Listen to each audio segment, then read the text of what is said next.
Good evening, everyone.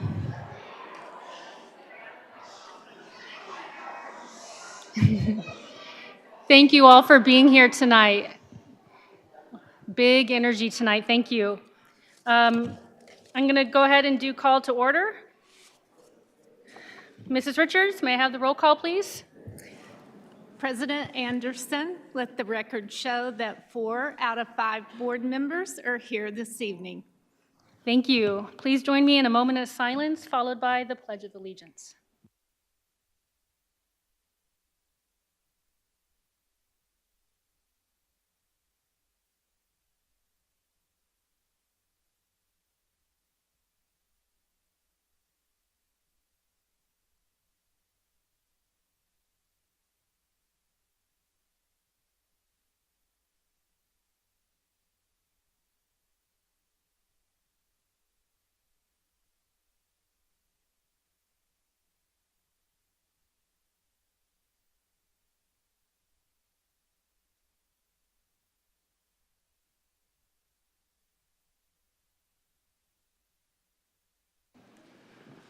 Okay, I motion to approve tonight's agenda.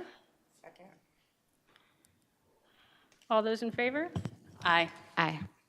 Aye. Motion carries 4-0.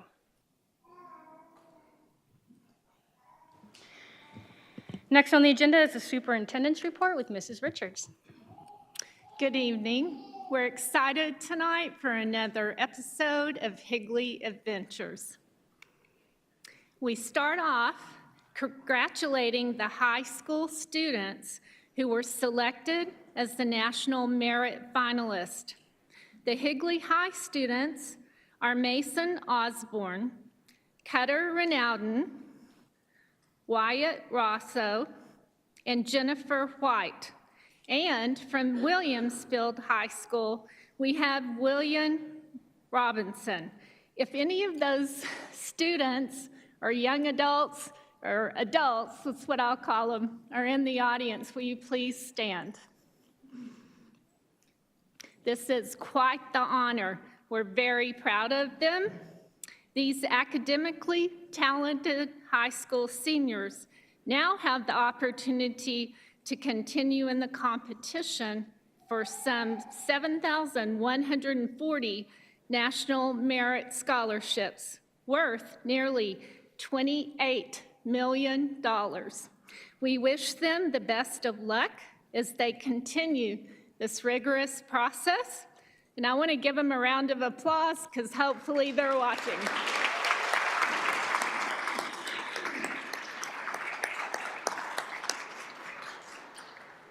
Next, congratulations to the Higley High School Choir, Chamber Singers, and Bella Norte for earning superior ratings at the 2024 Northern Arizona University Vocal Jazz Madrigal Festival. So are they in the audience? Anybody here tonight?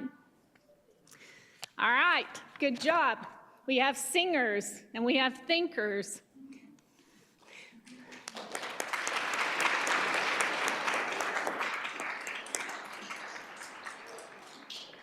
Next, we have a 6th grader from Cortina Elementary.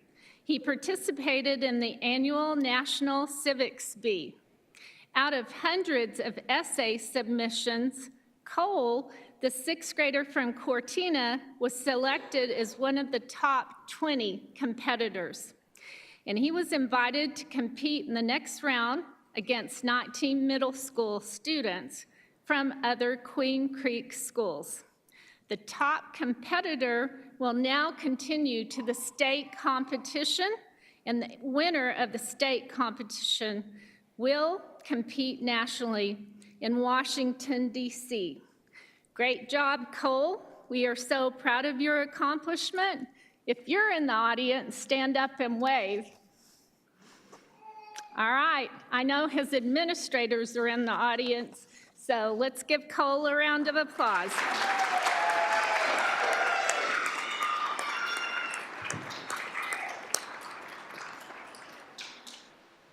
Next, we have the Best Buddies Carnival. It was hosted last Friday on March 1st. Nearly 1,000 students from 17 East Valley schools attended the event. It was a fun and exciting day for all students who participated. A huge thank you to Miss Erin Sharp for all of her hard work with the Best Buddies program. You were all amazing, and we want to say thank you. Erin, are you here tonight? All right, we're going to acknowledge Erin and her team.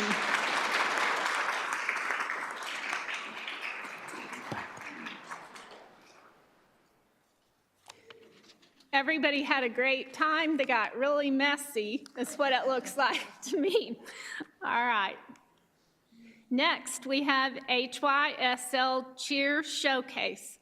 That stands for our Higley Youth Sports League, hosted by Community Ed.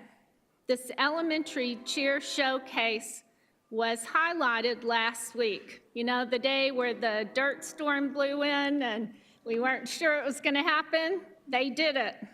Cheer teams representing kinder through 6th grade from each of the elementary schools performed for their peers, parents, and the community as a culminating event to the season. So let's give all of them a round of applause.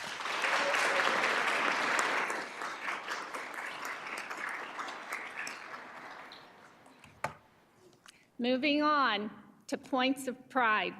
I'd like Principal Kelly Papke and Chrissy DeVono, the Vice Principal, to come up and celebrate these amazing individuals from Cortina.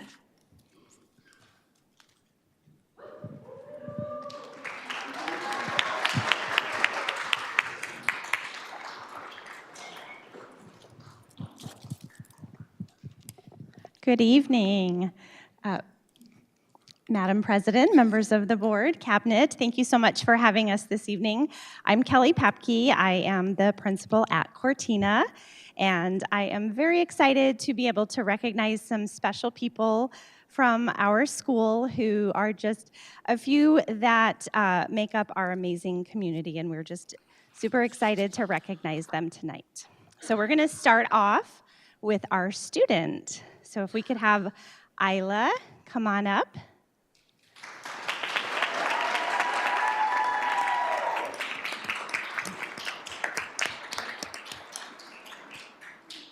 So a little bit about Isla. As a 4th grade student at Cortina, Isla embodies all that it means to be a tiger who roars. I have had the pleasure of watching her grow from a brand new kindergartner to becoming a leader on campus.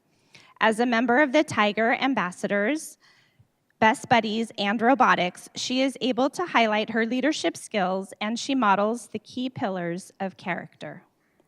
Some examples of how she has contributed to her school and community are by assisting younger students in the cafeteria during lunch, mentoring other students, facilitating conflict resolution at recess, providing monitoring and assistance before school, and actively engaging in various community projects.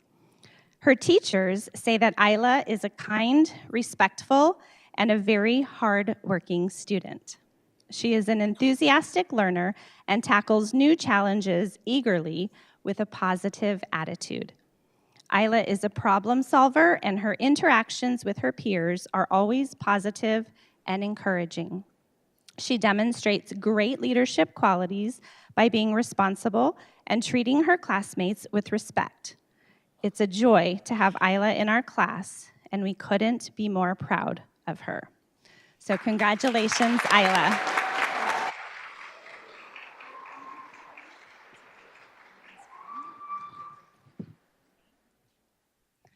Isla, would you like to share who you have here with you this evening? Do you want me to tell them for you? So I know Mom, Dad, and I believe brother and Grandma are here this evening to help support Isla. So thank you for being here.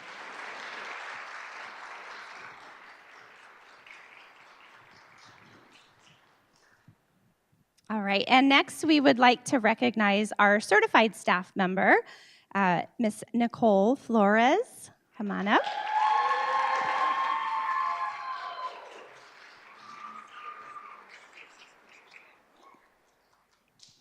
Nicole is a kindergarten teacher at Cortina, and for those of you who know kindergarten teachers, she's kind of a secret little hero in and of herself. A little bit about Nicole. Mrs. Flores exemplifies a remarkable commitment towards a collective responsibility for every student and his or her success, and I mean that. She demonstrates a keen awareness of others' needs and has a solution-driven mindset, which allows her to proactively support those around her. She guides her team with a student-centered, collaborative approach, working to ensure that the needs of all students are addressed.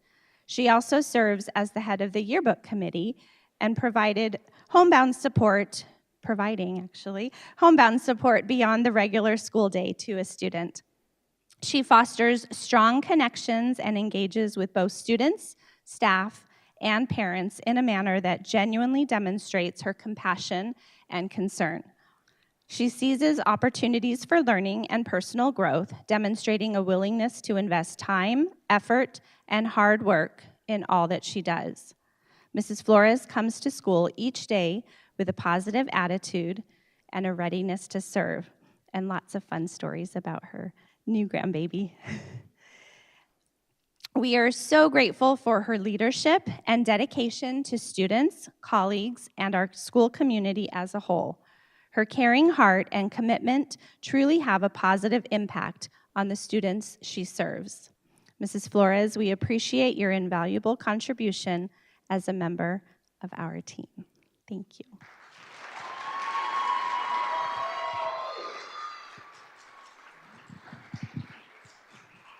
And would you like to share who you have here?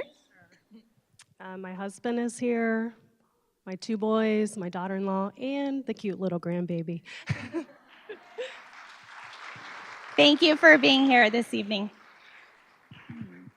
Good evening. Thank you, members of the board, members of cabinet, and to all of you for helping us celebrate our special members of our Cortina family. I am Chrissy DeBono, the proud assistant principal at Cortina, and it is my pleasure to share with you 2 more of our amazing tigers at Cortina. I would like to invite up to the front our volunteer nominee tonight, Mr. Brett Wambold.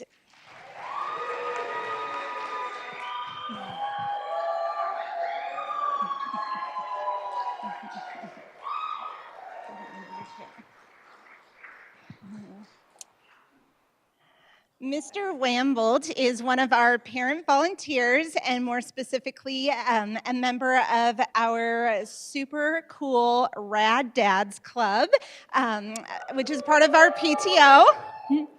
Mr. Wambold this year not only helped organize, but led initiatives on our campus for campus improvements, including Cortina's new school garden. If you haven't toured that, please come see our beautiful school garden. Through his leadership with the help of our PTO, Mr. Wambold and the team worked tirelessly to build and donate to Cortina 10 garden boxes and unveiled them, if you will, on Make a Difference Day. Our students have benefited greatly from his and the Rad Dads contributions, as they have helped to not only plant flowers, but vegetables, including cabbage and kale and bachelor button flowers on our campus. Mr. Wambold worked to secure those donations of soil and dirt from local companies, as well as helping us get seeds and starting plants for our garden. And without his dedication to the project, Cortina students would not have been able to recently donate the fruits of their labor. Many bucketfuls of our fresh kale and cabbage to one of the local animal rescue agencies nearby. So some very well-deserving pigs and goats got to reap the benefits of their hard work. Mr. Wambold is the first to offer ideas in the spirit of continuous campus improvement at Cortina. He spends his free time helping to support teachers, staff, and students. He's a model of perseverance, hard work, and of servant leadership. Thank you, Brett, for all that you do to make a positive impact at Cortina. You have the thing? Okay. All right. Mr. Wamble, would you please introduce who you brought? I brought my wife Stephanie, my daughter Alexia, my son Liam, and then the rest of the Rad Dad's crew and the great PTO back there. Thank you. I am equally honored to celebrate with all of you our classified staff nominee tonight, Miss Suzanne Anderson. If you would please make your way up.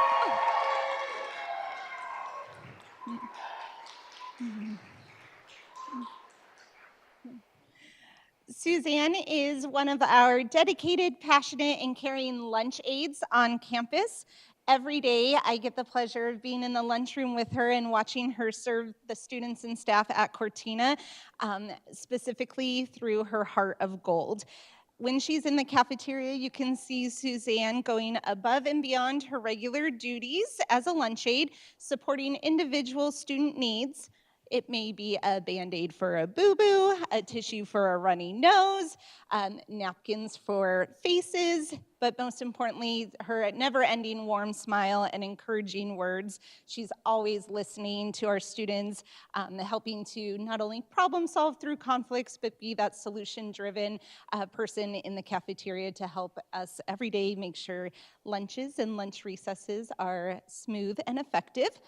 Suzanne is not only punctual, present, and caring, but she has a deep commitment to ensure that not only our students are well fed, but safe on the playground. She has an astute awareness of what is happening around her and works collaboratively with all of our other lunch aides to truly form a team approach. And if you have never had the pleasure of being in a school lunchroom for lunch and lunch recess, it is an experience like no other. And Suzanne and her team just truly embark every day with warm hearts and caring natures. Students shared with me that Miss Anderson is kind, helps them, and is the best. So thank you, Suzanne, for supporting all of Cortina and for making an impact each day. We could not function without you, and we appreciate you. Go ahead and tell us who you brought. I have my husband and my 4 daughters, including Claire. Shout out to her for her birthday. Yes. Thank you. Picture time? Certificate?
Next, we're ready to celebrate Power Ranch Elementary. Can we have interim principal, Mr. Brian Griggs, and assistant principal, Michelle Coda?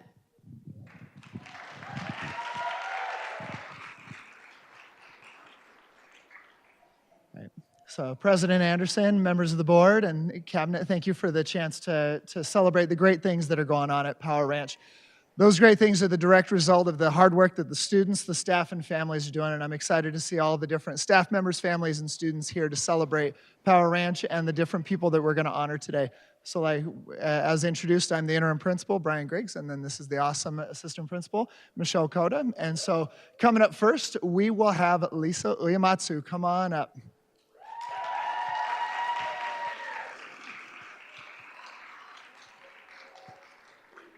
All right. tonight. So in the very short time that I've known Ms. Uematsu, she has already put in countless hours with house huddles, celebrations, STEAM Day, all of that, and that's just in like 8 weeks. And so with that, she's done a number of great things. So Ms. Farrell had written some great words, so I'm actually going to quote Ms. Farrell. So Ms. Uematsu invests her time and energy into the students at Power Ranch. If there's a volunteer opportunity, she is the one of the first to sign up, whether it be a house huddle, STEAM Day, class celebration. She is there to support the teachers and students.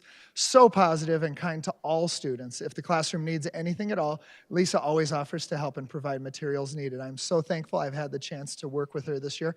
I echo that as well. And thank you for choosing Power Ranch, Ms. Uematsu. Thank you.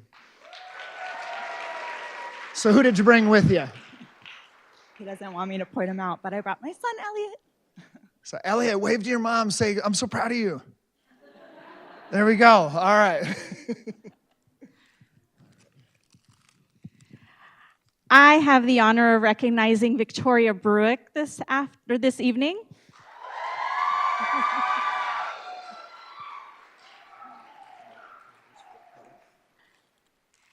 As you can tell by that applause, she is well loved on our campus. Ms. Bruick is an outstanding educator who cares about her students and the campus as a whole. One of her colleagues writes, she creates a structured environment that is also interesting and engaging. When people want to learn more about Writer's Workshop or building thinking classrooms, she is the class that teachers seek to observe. We are thankful for Ms. Bruick as a teacher leader on campus and all of the extracurricular she does. She's one of our cheer coaches, so she spends a lot of time with those students, making sure that they're ready to compete for that competition that just happened last week. Victoria, thank you for being you, and thank you for being part of Power Ranch's family.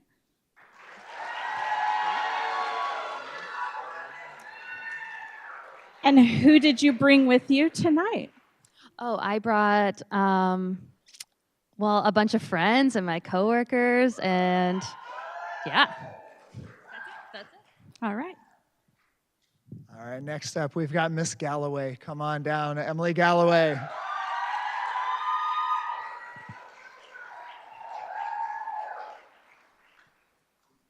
Your own cheer squad. So Ms. Galloway is our classified staff point of pride. She is incredibly positive, and she is incredibly about every single student. And so I couldn't agree more. I asked for, so the two of us said, hey, give us names for points of pride. Multiple folks. Super positive, super about kids. And so that is who we are at Power Ranch. So thank you, Ms. Galloway. So I'm going to read some of those. Ms. Galloway is committed to excellence for all students. She encourages students to continuously learn and grow and stretch their abilities. Another staff member says, Emily is always smiling, even on her hardest days, and checks in with students and staff on how she can be better for them too. Another staff member wrote, Emily is such a positive light on our campus, radiates positivity. Are you sensing a trend here? So positivity, loves to help wherever she is needed. When she started at Power Ranch last year, she jumped right in and was natural in the position. So kind, patient, helpful to all students, not just the ones she is assigned to work with. We are glad you are a Power Ranch Panther, Ms. Galloway.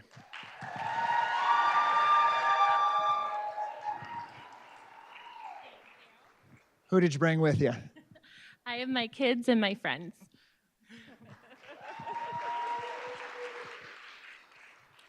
And next we are honoring Jaslyn Bottomfield.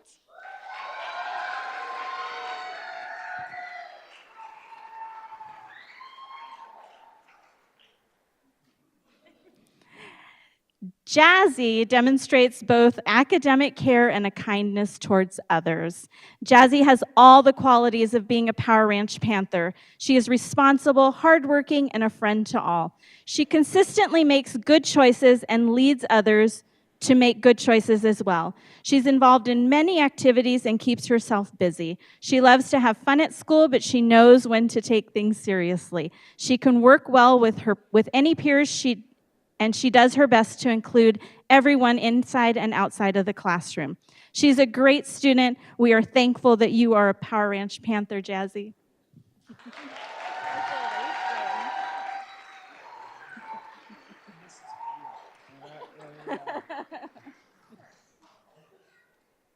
Who did you bring with you? I bring my mom, my dad, and my siblings.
Thank you, everyone, and congratulations for everyone that was recognized. Thank you for your service and dedication to our district. If you would like to go home and get caught up on dinner, homework, what time? It's dinner time.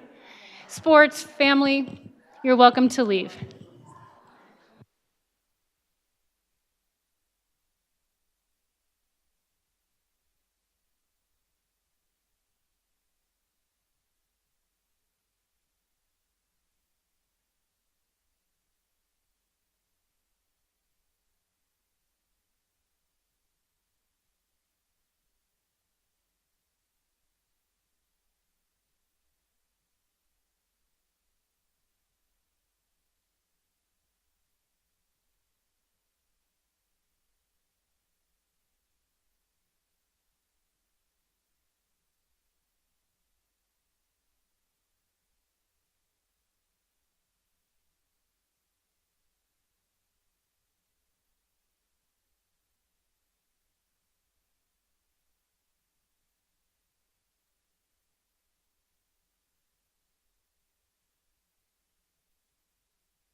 President Anderson.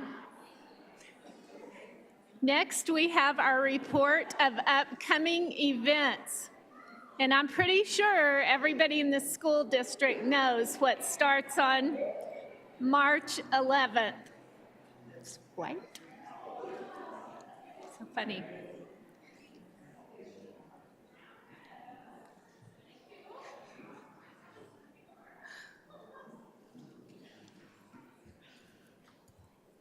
You're welcome.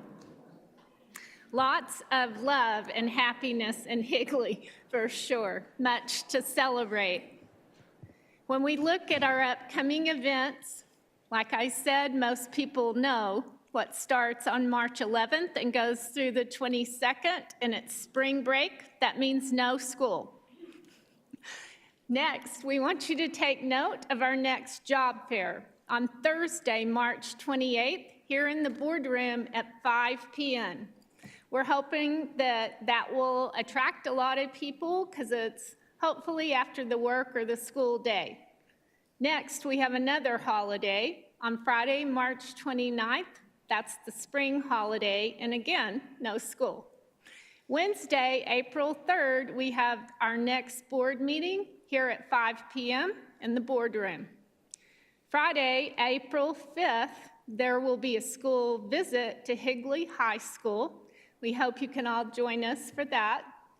And we conclude with Saturday, April 6th for our Fine Arts Festival at Williamsfield High School from 9 a.m. to noon. And that concludes the superintendent's report. A lot going on. Thank you, Mrs. Richards. Next, we have our public comments. We value input from our constituents. This time on our agenda has been set aside for anyone from the audience who wishes to address the board. Those that wish to speak should have filled out a speaker card, which is due prior to the start of our meeting. Members of the board may not discuss, comment, or take action on matters raised that are not specifically identified on the agenda. Therefore, pursuant to ARS 38-431.01I, actions taken as a result of public comment will be limited to directing staff to study the matter, responding to any criticism, or scheduling the matter for further consideration and decision at a later date. Also, we ask that the audience members practice proper public meeting decorum, refraining from either negative or positive responses, including clapping or verbal outbursts, to ensure fairness to all points of view.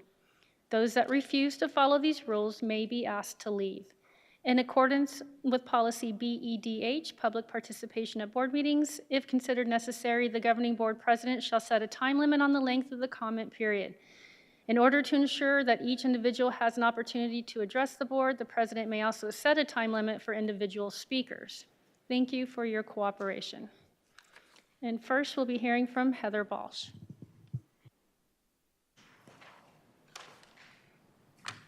Good evening.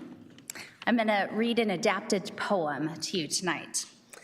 'Twas the day before break, when all through the classroom, each creature was stirring, the teacher too, I assume. The students were antsy and moving here and there, in hopes that the clock would move faster if they just stare. The admin was nestled all snug in their offices, with visions of having no calls about students from all of us. And you in your Dr. Seuss shirt and cap just want to settle your brain for a long spring break nap. When out in the hall, there arose such a clatter, you sprang from your chair to see what was the matter. Away to the door, you flew like a flash, spun the doorknob and opened the door with a crash. The fluorescent light glow and hallway gave off quite a glow. You looked left and right to see what you could know, when the noise that had traveled to your wondering ear helped you realize that it was the bell you did hear. The end of the day really did come so fast. It's hard to believe all the days in third quarter had passed. More rapid than bobcats, the students they came. They hustled and shouted, and you called them by name. Now Panthers, now Scorpions, now Spartans and Hawks, now Cardinals, now Cougars, now Knights and Blackhawks. By Tigers, Coyotes, Sharks, and Gator children. Do be careful as you're leaving this dear building. To the top of the hall, or to the top of the hallway, to the top of the hall. Now dash away all. As papers and dust in their happy wake fly, when they meet with their bus, they jump in, not shy. And back to their houses with the bus, oh, it flew, with all of the girls and the boys and their energy too. And then in a twinkling, I heard you so true. You're prancing and dancing to your door as you did shoo. You got in your car without turning around. Down the parking lot, you and your car were homebound. The school in your rear view got smaller by sight.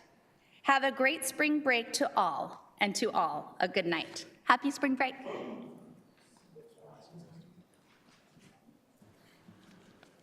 That was cute, thank you.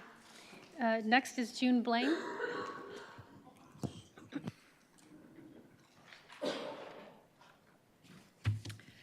Good evening, Governing Board President Anderson, board members, cabinet members.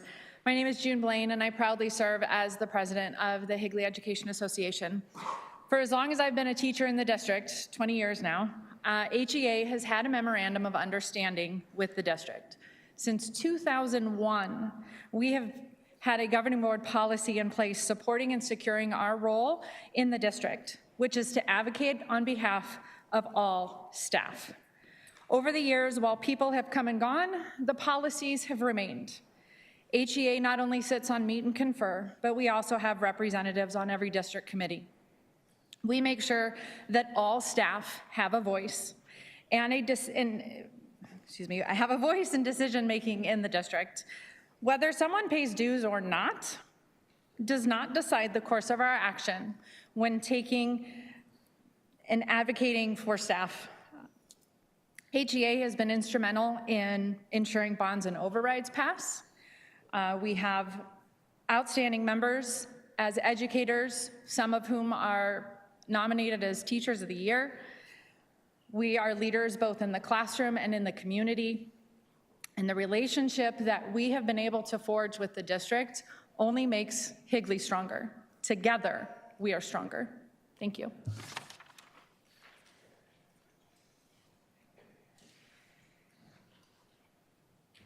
Thank you. Next is Jessica D'Ambrosio.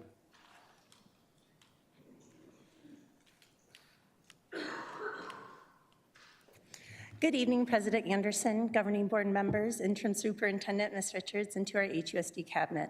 My name is Jessica D'Ambrosio, and I've been a teacher here in Arizona for 19 years. 16 and a half years ago, I attended a job fair held by Higley Unified School District in hopes of obtaining a teaching position in this up-and-coming community in Gilbert, Arizona. That decision has been one of the best decisions of my life, as I found a school district with leadership who values student success and teacher longevity. Moving my family into this area, I found neighbors in a community and community members who actively engage and attend town council, school board, and HOA meetings. Enrolling my two sons in HUSD schools, I have watched them thrive with the support of talented teachers, supportive paraprofessionals, caring nurses, invested administration, and dedicated coaches. Tonight, board members will be voting on a proposed raise for all HUSD staff members. Mr. Moore presented two options to the board at our February 21st meeting. The first option proposed was a 4 to 5% raise for teachers and a 2% raise for classified employees in administration. The second option proposed was drafted by the Meet and Confer team, who advocated for all staff members to have a more proportional raise for all employees, with teachers receiving a 3.5 to a 4.5 raise and classified staff members and administration receiving a 3% raise. I come here this evening to ask you to vote in favor of the second option because, as my shirt says, our students first. In order to put our students first, we must first recognize that while all students have classroom teachers, many students have additional HUSD employees helping them and their families to be successful. Paraprofessionals work alongside students with special needs. School psychologists support families through the IEP process. Counselors support students with social emotional needs and offer insights about pathways following high school graduation. Bus drivers transport students safely to and from school each day. Lunch aides supervise and assist students in the cafeteria. And at HTA, even the plant foreman knows the names of many students and their interests and works alongside teachers to motivate students to try their best and to act with character. Looking at the surrounding school districts and the recent tragedies regarding student safety, I feel it is necessary to highlight the unified efforts of our certified and classified members. All HUSD employees play a vital role in making all students successful in both the classroom and in life. Since 2018, pro-public education supporters and educators have worn red to show solidarity. I ask you to look around the room and recognize the representation here this evening. Tonight, many teachers are still sitting in their classrooms holding parent-teacher conferences, all hoping your vote tonight will secure all current employees with a position that reflects inflation and the cost of living here in Gilbert, Arizona for next school year. Please recognize the efforts and dedication of all your HUSD employees by voting for a 4.5% raise for your certified classroom teachers and a 3% raise for your classified and administrative staff. Thank you for your time this evening.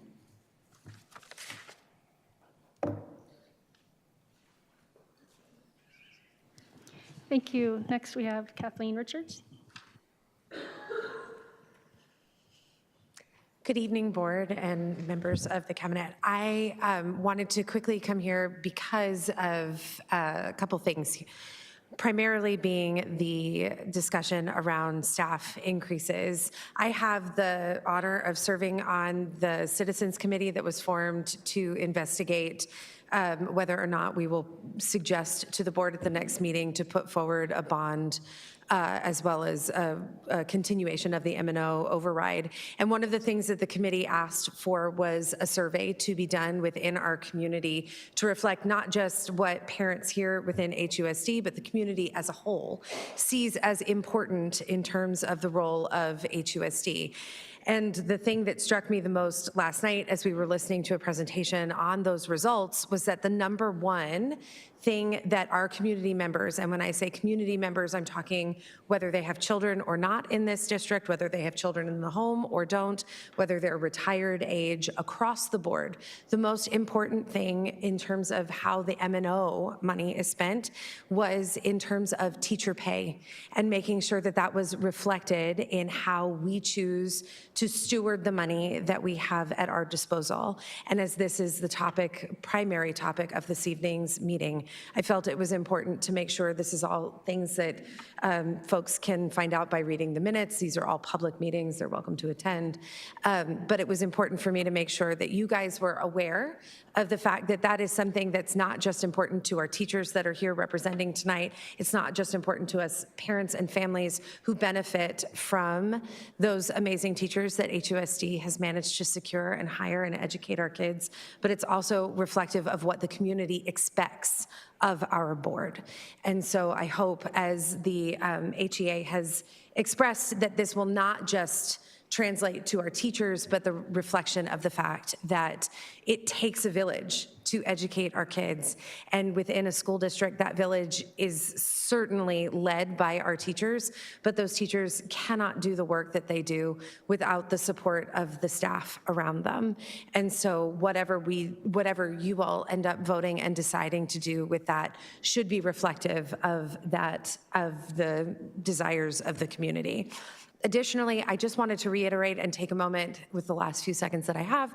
I had sent an email to the board because at the last few board meetings, there's been some discussion about wanting to start board meetings later. And while I do understand that, there's a certain desire to have the meetings start later so that more people can speak. Given the fact that these meetings are available publicly for people to plan, I'm somebody who works at night, so I have to make sure that I make special plans and make arrangements to be here for something like that. And when I look at the students and teachers that come for those, the recognition of the different schools and things of that nature, if we push everything back, I just want to remind the board that when our meetings are taking anywhere from 2 to 3 hours, on average, that would push everything much later. That's a huge burden on a lot of staff members, our students that are recognized, et cetera. Thank you.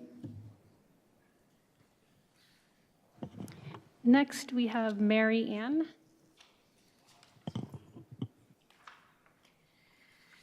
Good evening, board.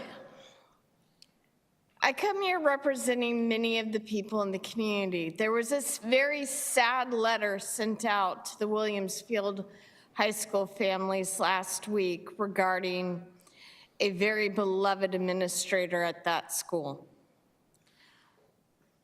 For all the talk of student retention needed, what is going on when a beloved administrator has given his notice? We chose the school district. We chose to move into it based on him. Our family moved from charter schools to the Williamsfield High School because this particular administrator had his eye on the future and was ensuring career readiness, college readiness for our Williamsfield students. Considering that the student retention for elementary is escaping our elementary schools and moving over to the charters, and the only schools that are growing right now are our high schools, we really, as a community of educators and leadership, need to take a look at what would cause such a man to resign from that position. Furthermore, I also sit here, and as somebody who had to basically leave my job early and miss dinner with my family in order to make this 5 p.m. meeting, I again move for these meetings to be moved to 6 p.m. It allows those of us who work in the community to get here and be a voice for our neighbors. Thank you.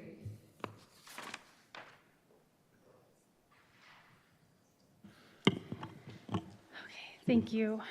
Now we're going to move on to the consent agenda. I motion to approve the consent agenda from items 5.1 to 5.0. Or second. Ooh. I'll give it, Amanda. No, we all care, stop it. All those in favor? Aye. Aye. Motion carries 4-0. All right, Dr. Lindsay, do you have some introductions to make after these approvals? I do, President Anderson. Thank you so much. Tonight we have Mrs. Michelle McNabb, who will be Power Ranch's principal next school year. I want to recognize her and share a little bit about her with you and our community, and it looks like she brought her family as well with her. So Mrs. McNabb will be joining HUSD from her role as an assistant principal with Mesa Public Schools. Over her 20-year career in addition to being an AP, she has also served as a Title I improvement specialist and taught multiple grade levels, specializing in math. She earned her master's in educational leadership from Northern Arizona University and has been recognized for her mentoring, co-teaching, and fostering collaborative environments. Thank you, Mrs. McNabb, for joining our team, for being here tonight, and we so look forward to having you start with us this summer.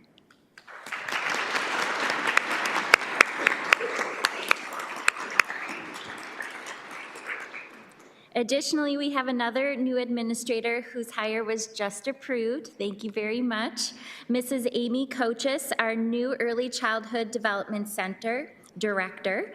Mrs. Coaches will be replacing our beloved Mrs. Gleason, who is also here tonight.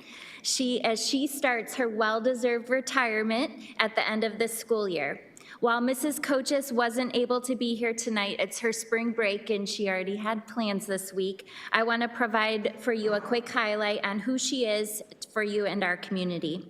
Mrs. Coaches will be joining Higley from ASU Preparatory Academy and has 30 years of experience in education. Currently serving as the school's assistant principal, she has also served as Dean of Students, Athletic Director, kindergarten teacher, and preschool teacher. She earned her master's in elementary education and educational leadership from NAU, and we are very confident that her experience, positivity, and warmth and student-first attitude will make her a great fit at our centers. So thank you for allowing me to introduce those two tonight, and thank you to all of the staff that participated in the selection process.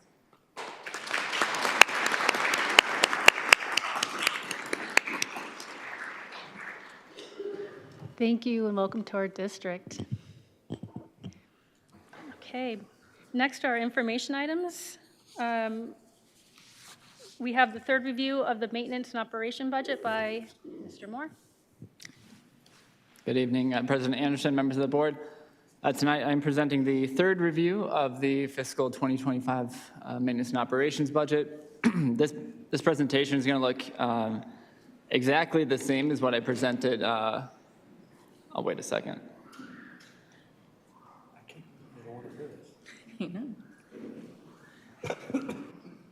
Shocker, they don't want to hear the budget presentation.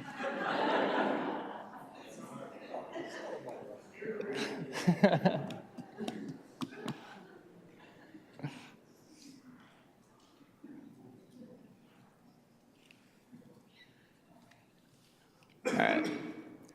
So as I was saying, this is the third review of the M&O 2025 maintenance and operation budget.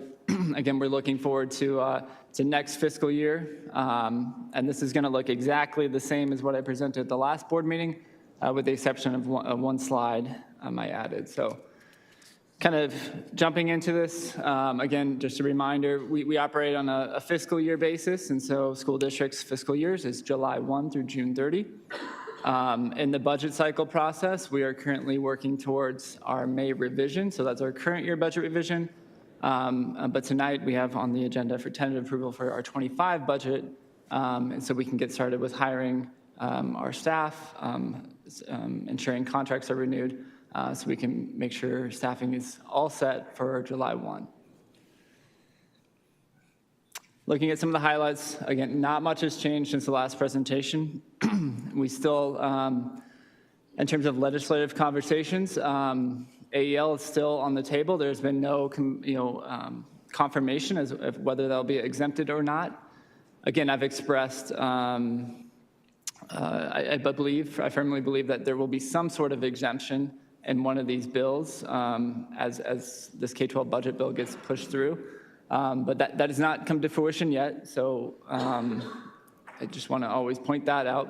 While I anticipate that, and I think the grander public anticipates that, until that ink hits the paper, that is still a risk for Higley Unified School District of about 16 to 17% of our budget that we'd have to cut. So if that does not get exempted, so that's a dark cloud that always hangs over us, and unfortunately, that's over the last couple of years has been used in the legislative process as a bargaining tool to get various bills passed. So, in addition, another area in the legislative process that I feel will affect K-12 education as well as Higley is the School Facilities Division.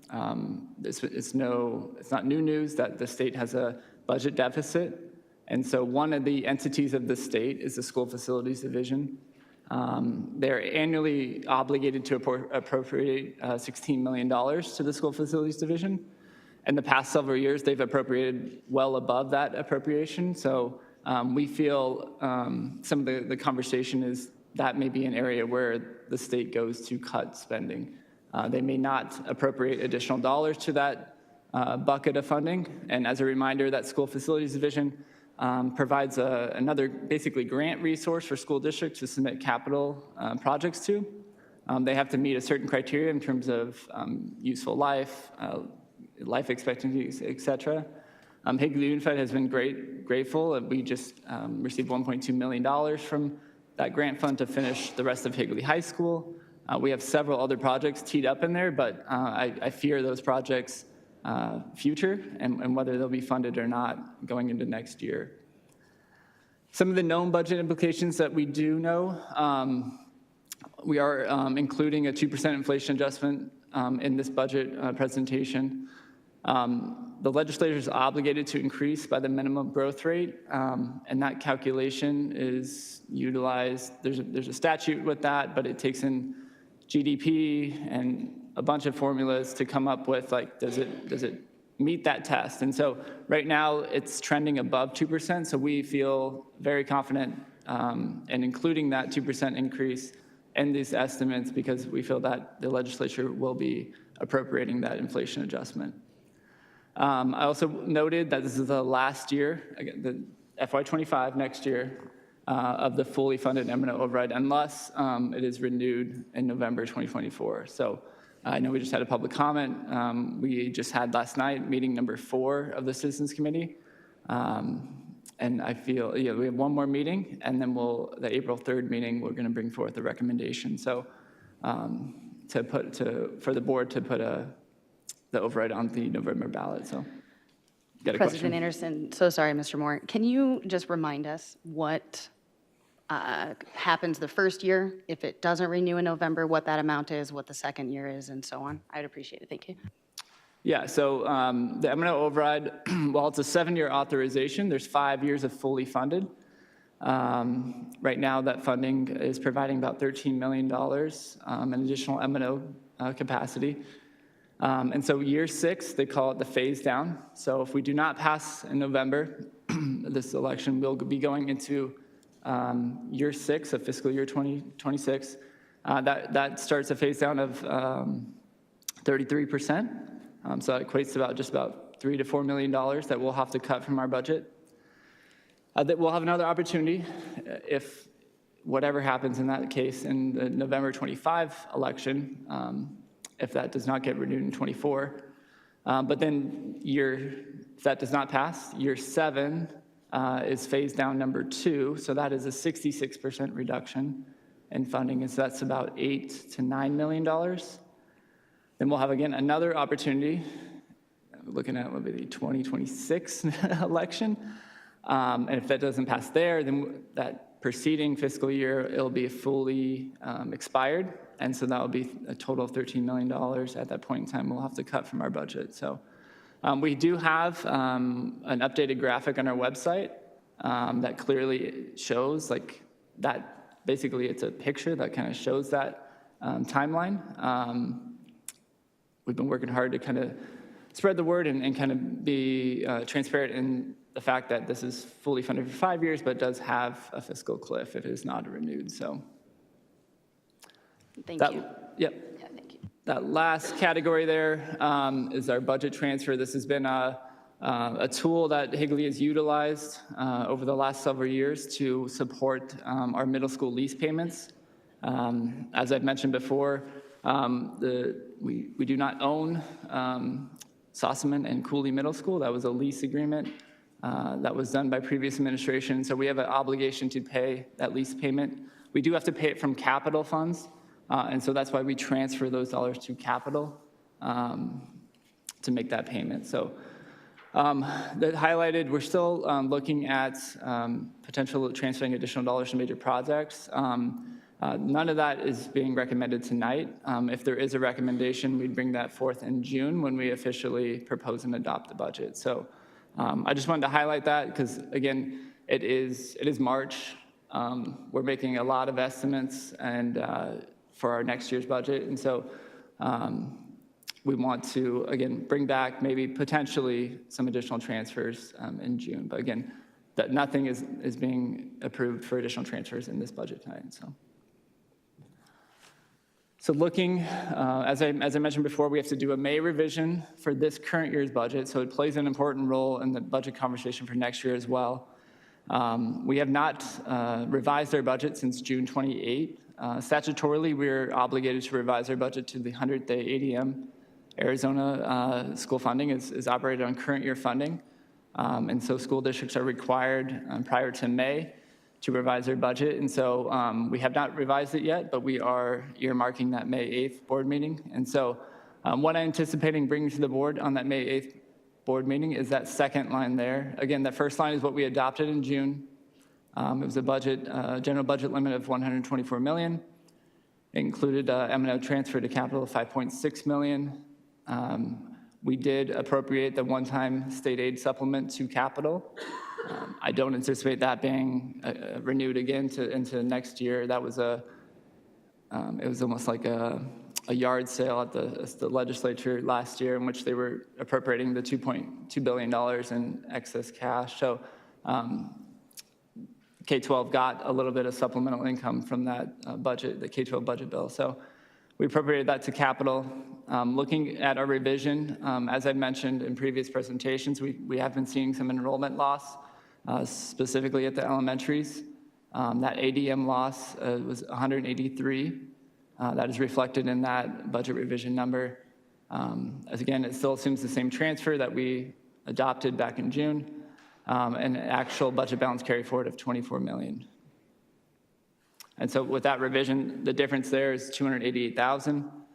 That most of that difference is coming from the actualization of the carry forward, which was above what we anticipated. That's making up the difference from the student loss. Looking forward to 25, again, we're in March, so we're taking a lot of assumptions here. We take our revised budget, that's our new baseline, and we look at projecting our proposed budget for 25. And so some of the projections we're taking into consideration is we believe we want to be prudent and kind of proactive in seeing that we've had a couple years of student loss. We want to now plan for that and include that into our budget estimates. And so we're projecting 70 and weighted student ADM decrease. Again, I mentioned earlier, this includes the estimated 2% increase in inflation that the state is mandated to fund. Again, I wholeheartedly believe that's going to be appropriated this legislative cycle. M&O transfer to capital, this is down from prior years. Again, we're just transferring right now in this presentation tonight, the 3.55 that's obligated that we have to pay for our lease payment next year. And then the board has worked to do one-time stipends over previous fiscal years to bring down that budget balance carry forward, and you'll see some of that realized as we look to end this fiscal year. And so we're estimating ending the year about $22 million. And so that is included in that proposed budget. So that totals $125,994,094. And you'll see a projected proposed budget has increased over last year again, mainly due to two factors, the reduction in transfer amount, and then you get your 2% increase in the base support level.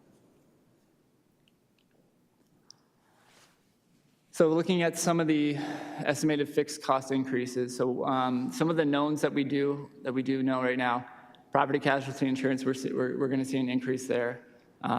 We've had some claims, but the trust, who our insurer, who's our property insurer, has also relayed us that they are pushing some increases down. The reason property values are increasing, so it costs more money to replace items that are damaged in claims. So it just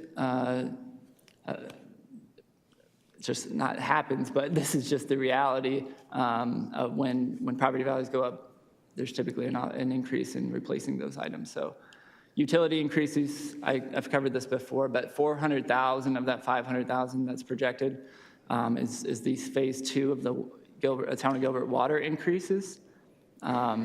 We saw a 200,000 increase in this year's budget, and now phase 2 is basically double that. So that's 400,000 that we're anticipating next year. The other 100,000 is with SRP and Southwest Gas. They are not alone in offsetting increases to the consumers. So that's taken into consideration in this budget. In addition, myself, Ms. Johnson, and Cabinet, we go through a rigorous process of evaluating every single one of our budgets, our positions, and staffing accordingly to our board policy. This year, as I mentioned before, we've seen a reduction in elementary students. And so with that, and Ms. Lindsay's guidance, we've looked to stabilize some of those class sizes in terms of using reduction in some sections and areas where we've seen a greater loss. Again, I've reported earlier that all this was done through attrition. We did not have to RIF or notify anybody or transfer anybody. Through this contract process, we've had resignations, individuals leave the profession, and so we've been able to satisfy those 5 sections through attrition. On the flip side, we are seeing increases on the secondary, and so David has, we have a calculation for secondary. It's calculated a little differently than elementary because it's not so much have a home grade. You have various courses, and the counselors work hard to staff those sections. So we're proposing increasing 4 full-time FTE, 3 at Williamsville, and 1 at Higley High to satisfy those growth numbers that we're seeing there. The third bullet point there, ESSER 3, we knew when we budgeted these positions in ESSER 2-3 years ago now that we were earmarking these to bring these back into the budget. And so that is taken into consideration into this proposal. Those positions include the Assistant Director of Counseling and 3 elementary counselors that were previously or currently being funded by ESSER, and now going into fiscal 25 will be absorbed in the M&O budget. The fourth bullet point there, the reclassification of paraprofessionals. So in this process of evaluating staffing and looking at various kind of needs and issues across the district, we've took a great note working with Ms. Miller on our inability to fill paraprofessional positions. We've contracted out several of these positions at 2-3 times the dollar value.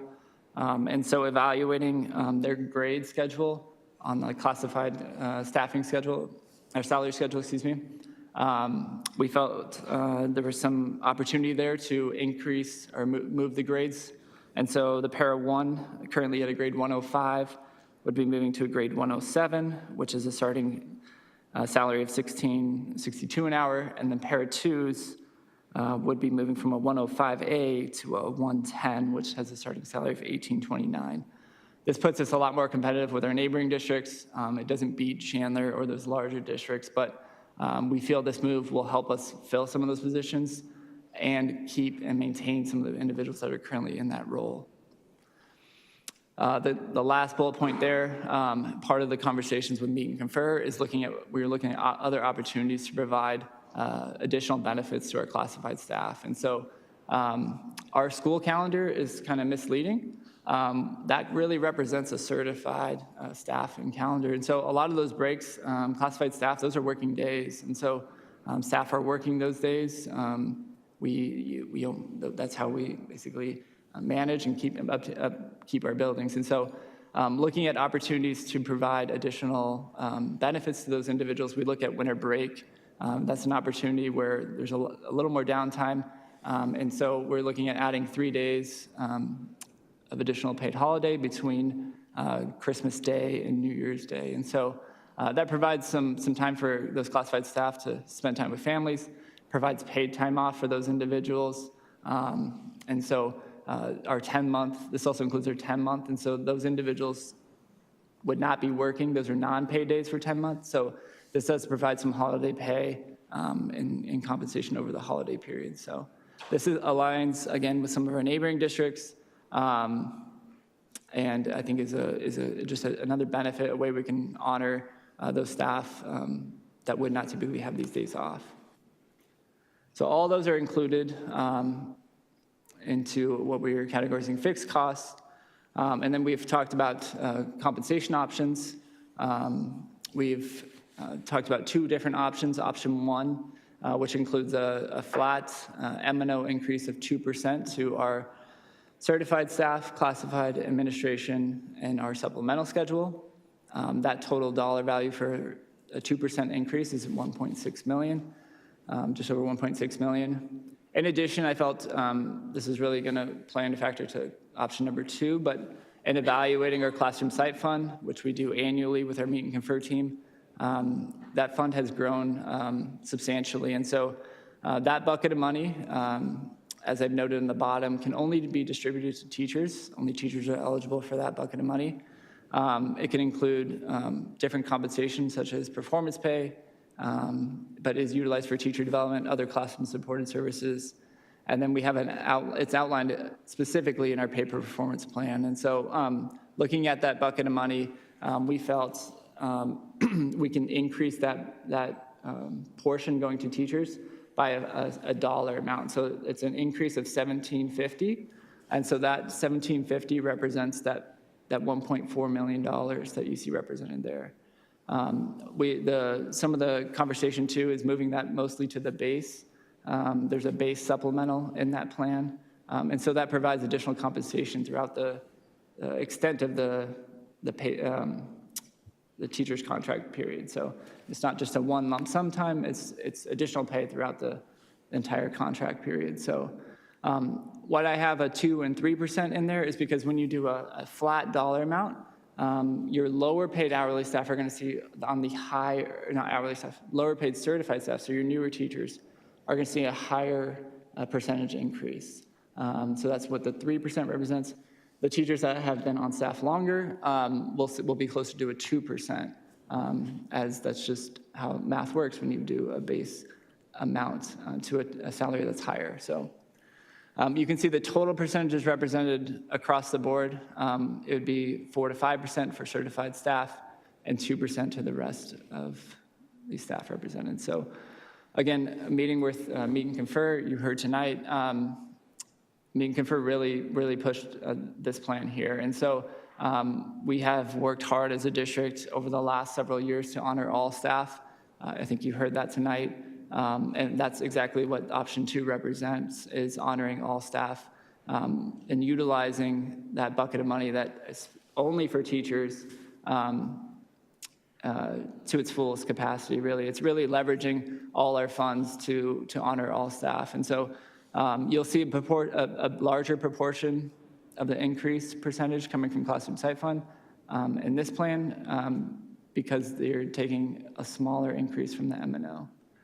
But that's what subsidizes another percent to all classified staff, administration, and the supplemental schedule. So you'll see the percentages across the board. Again, it's very equitable for all staff that are categorized on the PowerPoint there.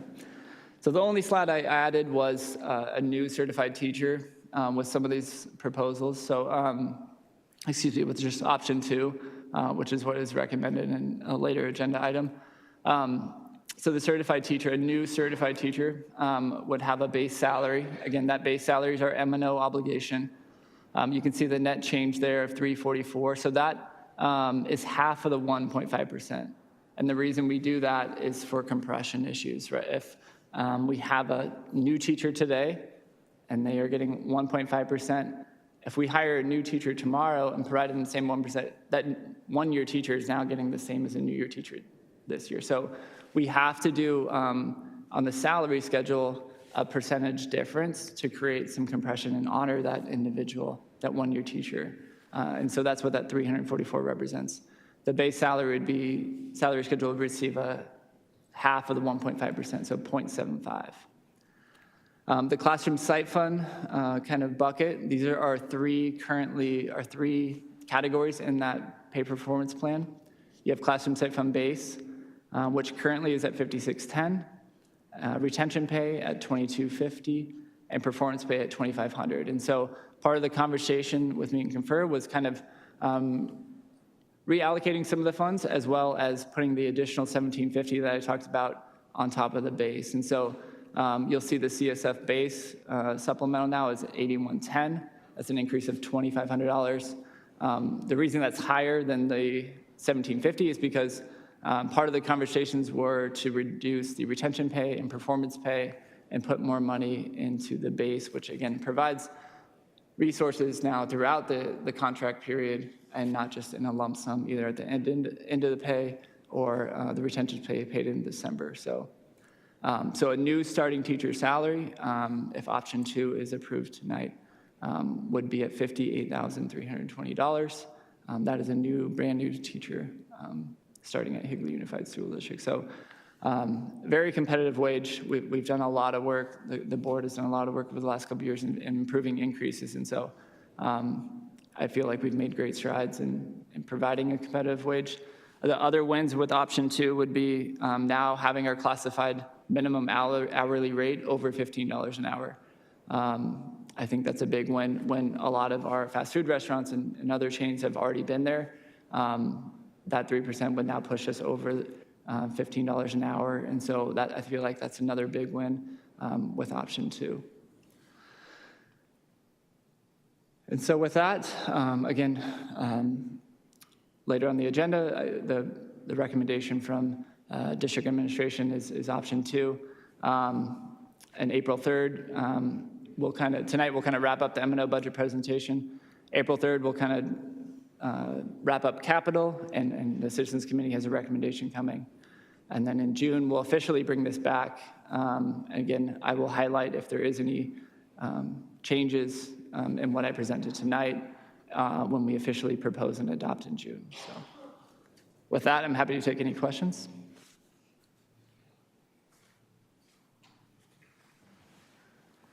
President Anderson, Mr. Moore.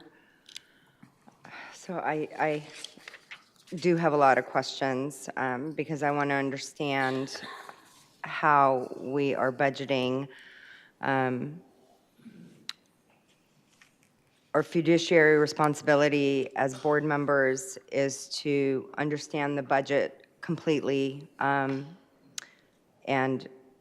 make decisions based on that understanding versus making a decision just based on a PowerPoint.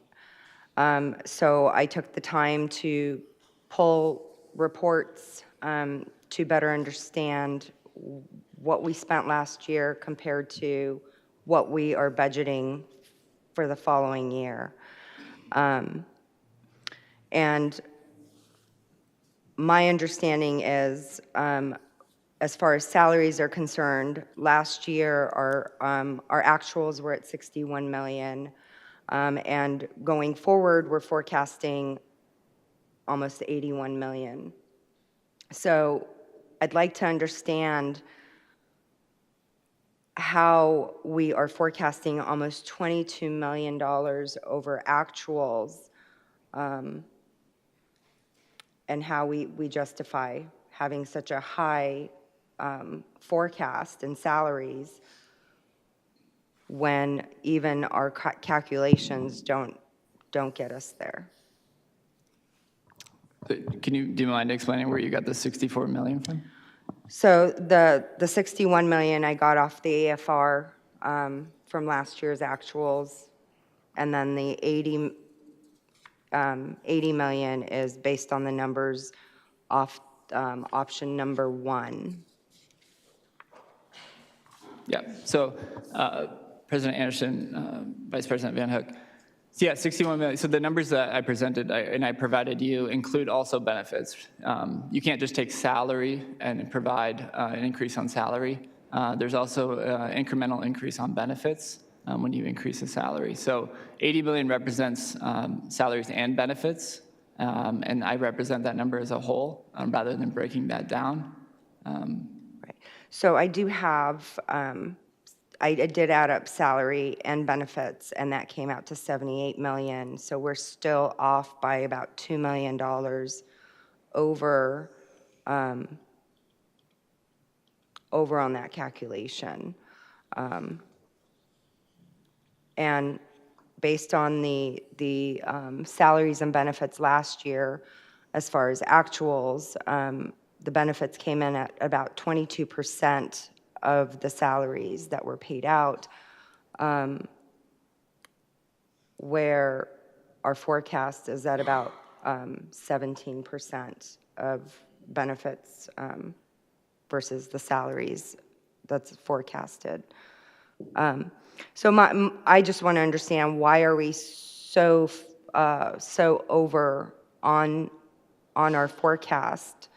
I mean, $2 million is a lot of money, especially when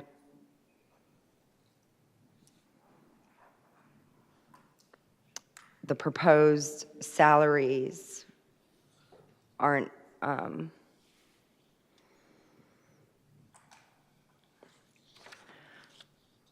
hold on 1 second. So yeah, so our forecast is an increase of 36% based on the actuals of last year. So that's concerning to me. Also, when we look at increases, a 2% increase for somebody in an administrative role who's making 6 figures is very different than a 2% for a teacher.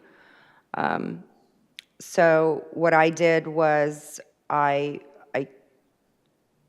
calculated it to see what it would be if we took the base number that you provided of 80 million, and if we gave teachers and other certified staff a 3% raise, classified 2%, admin and supplemental 1% each, and that would actually increase, your recommendation is 1.6, and that would actually raise it to 2.031.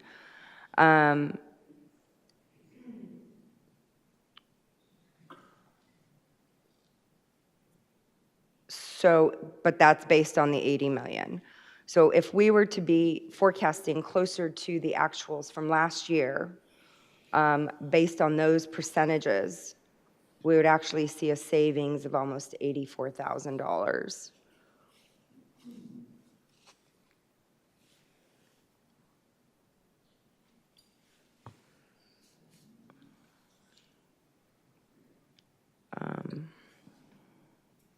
And then I do have another question.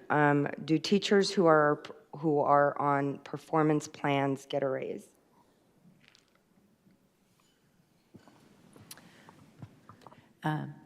Vice President Van Hook, teachers who are on performance improvement plans do not get an increase. They are not eligible for the pay for performance if they're on a performance plan. And anyone who has been on a performance plan this year is either, they're subject to whatever the case may be based on their performance plans. So to answer your question, would they get a raise? It's subject to the employee either completing performance improvement plan, or it is subject to next steps. So it's an individualized case. Okay, so it's not Just as depends on what has happened with the performance improvement plan. But I can tell you, if someone's still on one, they will not get pay for performance, at least 70% of it this current year. Thank you.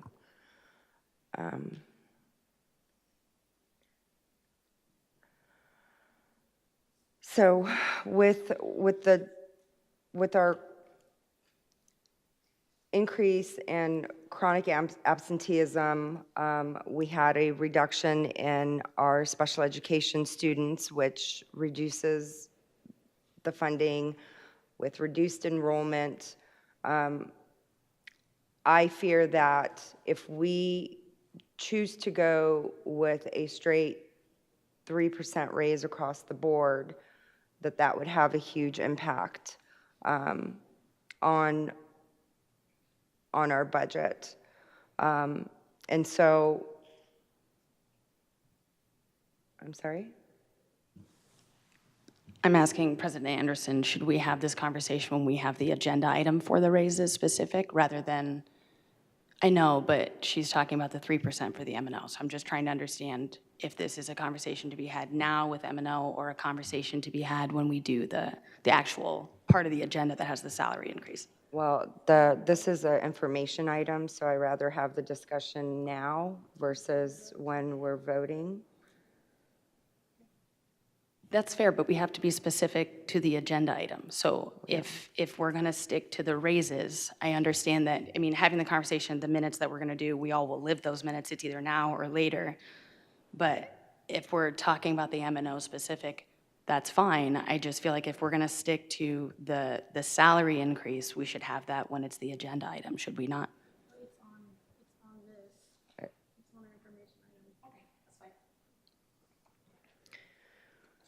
So again,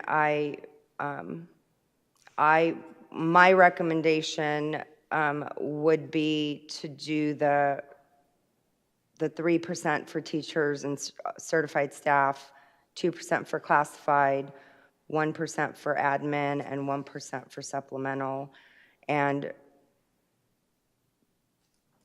to then consider reducing our forecasted amount in order to see some sort of saving there. And, you know, when we have conversations about doing an override, and as I mentioned at the last meeting, we need to consider the money that we have in our budget. And I know we've used COVID money over the years, which is why we've managed to carry over so much in our M&O. But at the same time, I think that it's important to know that that was one-time money. And we should always keep in mind how we're going to function when that money is gone. And so if we hadn't received that money 4 years ago during COVID, how would we have functioned over the years knowing that that money wasn't there? And that's how we should have moved forward. But I mean, it's allowed us to have a pretty large chunk sitting in our M&O.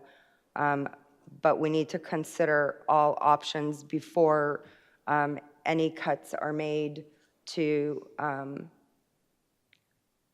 our staff and to any programs for our students. And I think that financially, this option not only rewards our teachers, and that is a big complaint, not just in our state, but across the nation. Pay the teachers. The biggest complaint is we are too top-heavy with admin pay. And I can't say I disagree. I want to make sure our teachers are paid. And so when a school can function if we have our teachers in the classroom and our students. And yes, as much as I appreciate all the other staff, our teachers are the ones that provide that service to our students and make sure that they're getting the education that they're coming here to get. So, Can I ask, I'm trying to follow, and forgive me if I haven't kept up. Mr. Moore, with the both options brought forward and the amount of costs to the district it would take to carry forward with or move forward with, do you feel comfortable that our district could sustain with this spending? And I'll follow that with, since we talked about it and it was mentioned, what if the M&O override does not continue? Or you know what I mean, we go to vote and it doesn't, would we still be able, do you feel comfortable that we'd be able to sustain the spending? Yeah, so President Anderson. Without making cuts, yeah. Without making cuts. I don't know, am I following? I think there's a lot to unpack there. I'll try to answer to the best of my ability. I guess I want to address first, like, the numbers that you presented, Ms. Van Hook, I mean, there's a lot of assumptions there. When you look at actual expenditures from last fiscal year, yeah, those are actual expenditures that took place. When we budget, and to back up and say, in a given year, we may not fill positions. We still budget for those positions, because if we don't, then we don't have the capacity, we won't have the money to fill those positions. So when you see variances in our projected budget numbers versus actual expenditures, a lot of those come from vacancy savings, budgets. When we budget that we fill every single staff. And I'm sure Mrs. Johnson would be thrilled if we had no positions open on our job board. But that is not the reality. And so we do see relative savings in there. And so that's where a lot, when you see difference between budget versus actual expenditures, a lot of times that's where it comes into play. Second, to address Ms. Anderson, I wouldn't present this budget if I didn't feel it was sustainable. I do, in Ms. Richards and all cabinet, I'm very conservative. I'm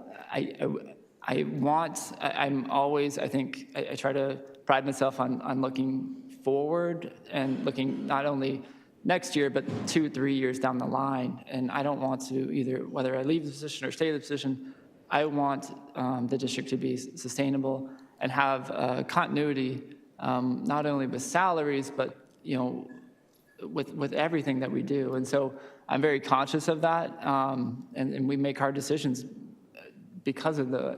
And so this recommendation, I feel, is sustainable. You bring in another conversation with M&O override. That additional money was approved by voters for a specific purpose, and so yes. We do have a M&O contingency that's rather high.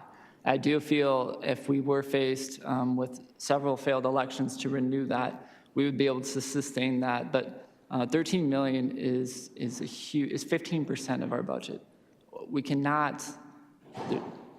There's not enough cuts in the world to basically say we can absorb all that within our budget. That's not the reality, and so. But that is 2 years down the road, and so I hope that answers your question. I do feel we would be able to sustain continuity if we had multiple failed overrides for the next 2 years. But ultimately, if that fully sunsets and that 13 million comes to fruition, we'll need to be proactive in looking at ways to basically either reduce force, propose no increases, because if you look at what that override was approved for, it was approved for teacher compensation, specials, arts. And so that is what the voters approved, and that is what we're using that funding for. And so those are some of the areas we'd look to cut because that is what it is funding. So I hope that answers somewhat of your question. President Anderson, Mr. Moore, is it possible to do a position study by an independent auditor as far as to be able to look at all our staff and determine based on our enrollment numbers and based on statute for specific positions that are required to have within the district, and from there, if we were to get to the point to where we need funding to be able to do a position study to determine whether some positions can be eliminated. Certainly, I think we are not there tonight, though. We're looking at making increases, and we're bringing in ESSER positions into the M&O budget.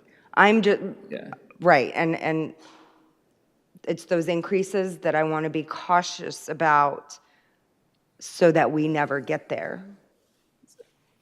Can I ask a question, Ms. Van Hook? So your proposal that you provided is less than what we are recommending tonight. So are you recommending that we increase our contingency, our M&O carry forward?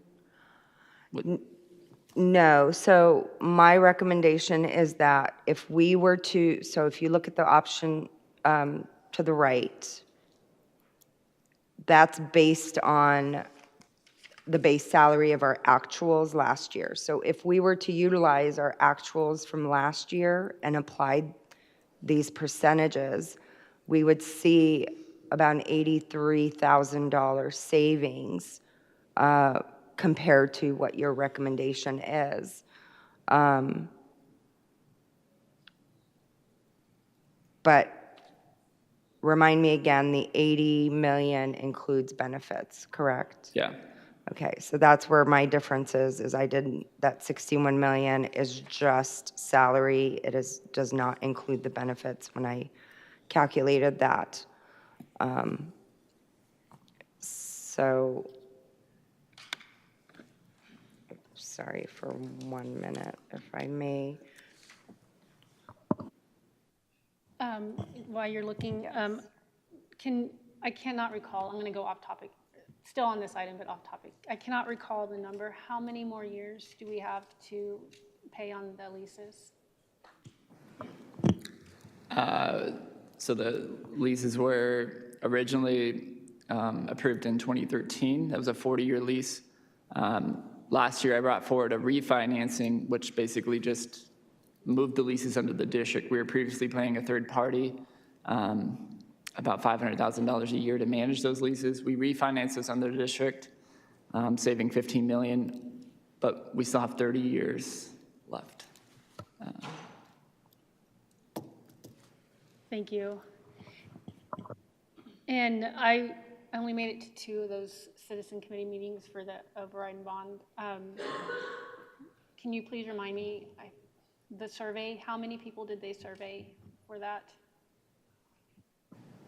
I mean, all that information's on the website, but they surveyed registered voters and 400. It provides a net standard deviation of 5%. But yeah, all that information is up on our website, yeah. Thank you. Did you find what you were looking for? I did. Yeah, so when I add the taxes in there, that definitely changes it from where I expected it to be. And I'm not sure if it's calculating properly, but considering I can't fully open my file. Are you looking for more information from Mr. Moore or discussion? I would like to be able to see if we're looking at, can we go back to the option 1? Oh, got it, never mind. If we are looking at option 1, and I didn't do this calculation as far as what it would be if the 2% for admin and classified and supplementals were changed to 1%, and how different that would look.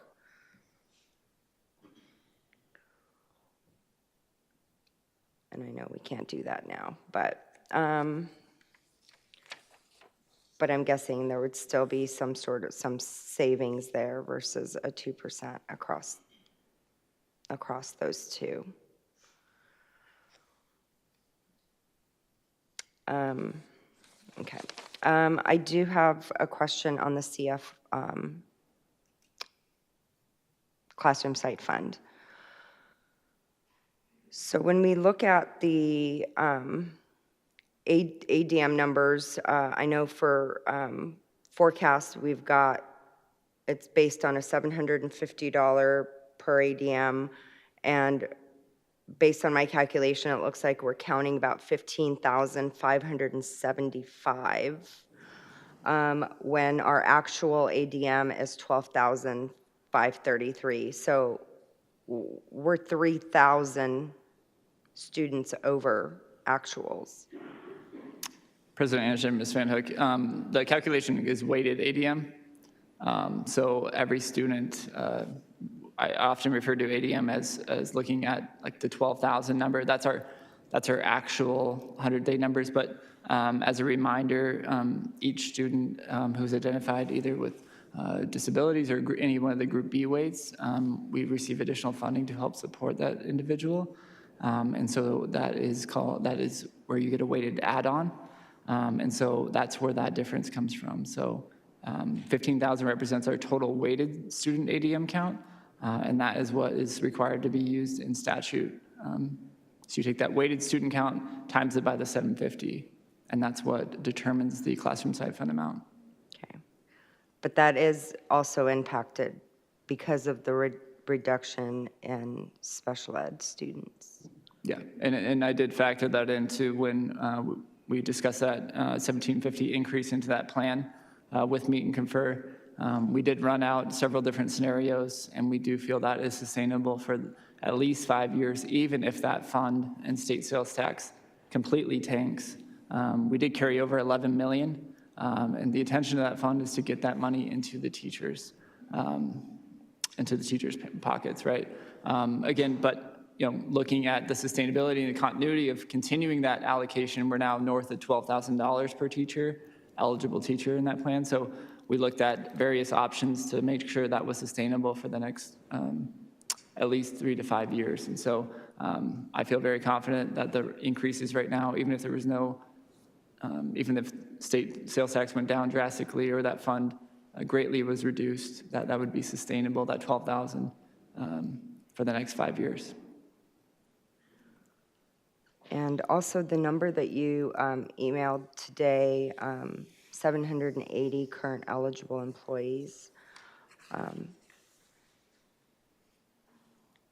But when you look at the AFR, we've got 846.97. So we're still seeing even, approximately 67 employees higher in forecast than current. It's actually lower. The 780 is lower than 8. Right, but that's where we're at today. But if you look at the budget, I believe it's the AFR lists 869.99. So the forecast is 67 employees higher. Oh, I see. Yeah.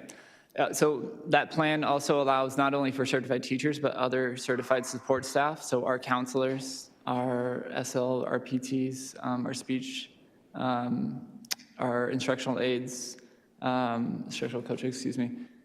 There's several certified support staff that are eligible to be paid from that fund. And so a part of our pay performance plan, our classroom site fund plan, includes those individuals.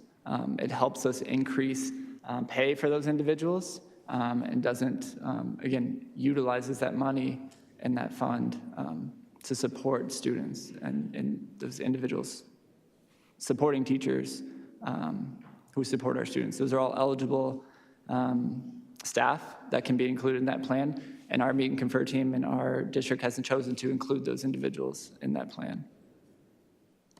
Okay, so going forward, we can expect to see that 780 be more closer to 870? Or that's an if we include, if they're included? 780 is with them included. That's why you see it above. With them included. Yeah. So again, so why are we forecasting almost 67 over if they're included in the 780?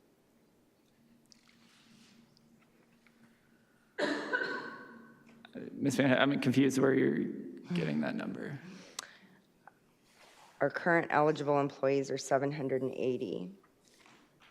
But in our forecast, we have 869.99. So our variance in employees is almost 67 employees. The number I provided you today was 780, and that includes all eligible staff in the plan. That is what we're projecting going forward. So I still don't understand the variance that you're coming up with. I'll send you where I found the 869.99 for certified staff.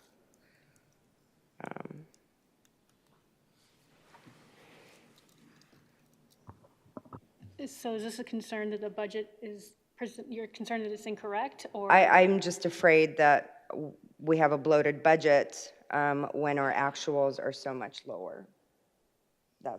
That's my concern. I would like to be able to see us forecast closer to our actuals.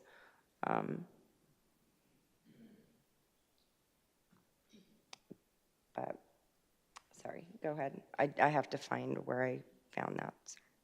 Can we move on from the information item for this point, and then we'll come back to it at the action item? Okay. All right, thank you, Mr. Moore. Actually, President Anderson, Yes. just so I'd rather say it now because it's relevant based off of things that were just expressed, so I don't forget, because ADHD be strong. So I appreciate that. Some things I would like to express. Mr. Moore, again, I know I said at the last meeting, but I respect how you present the information and the things that you put forward, because there is so much involved with finance and education that I think it is overwhelmingly confusing. It is designed to be as such, and the fact that you live in that fills me with anxiety. And I appreciate that you do that and at least seemingly enjoy it, because I do not.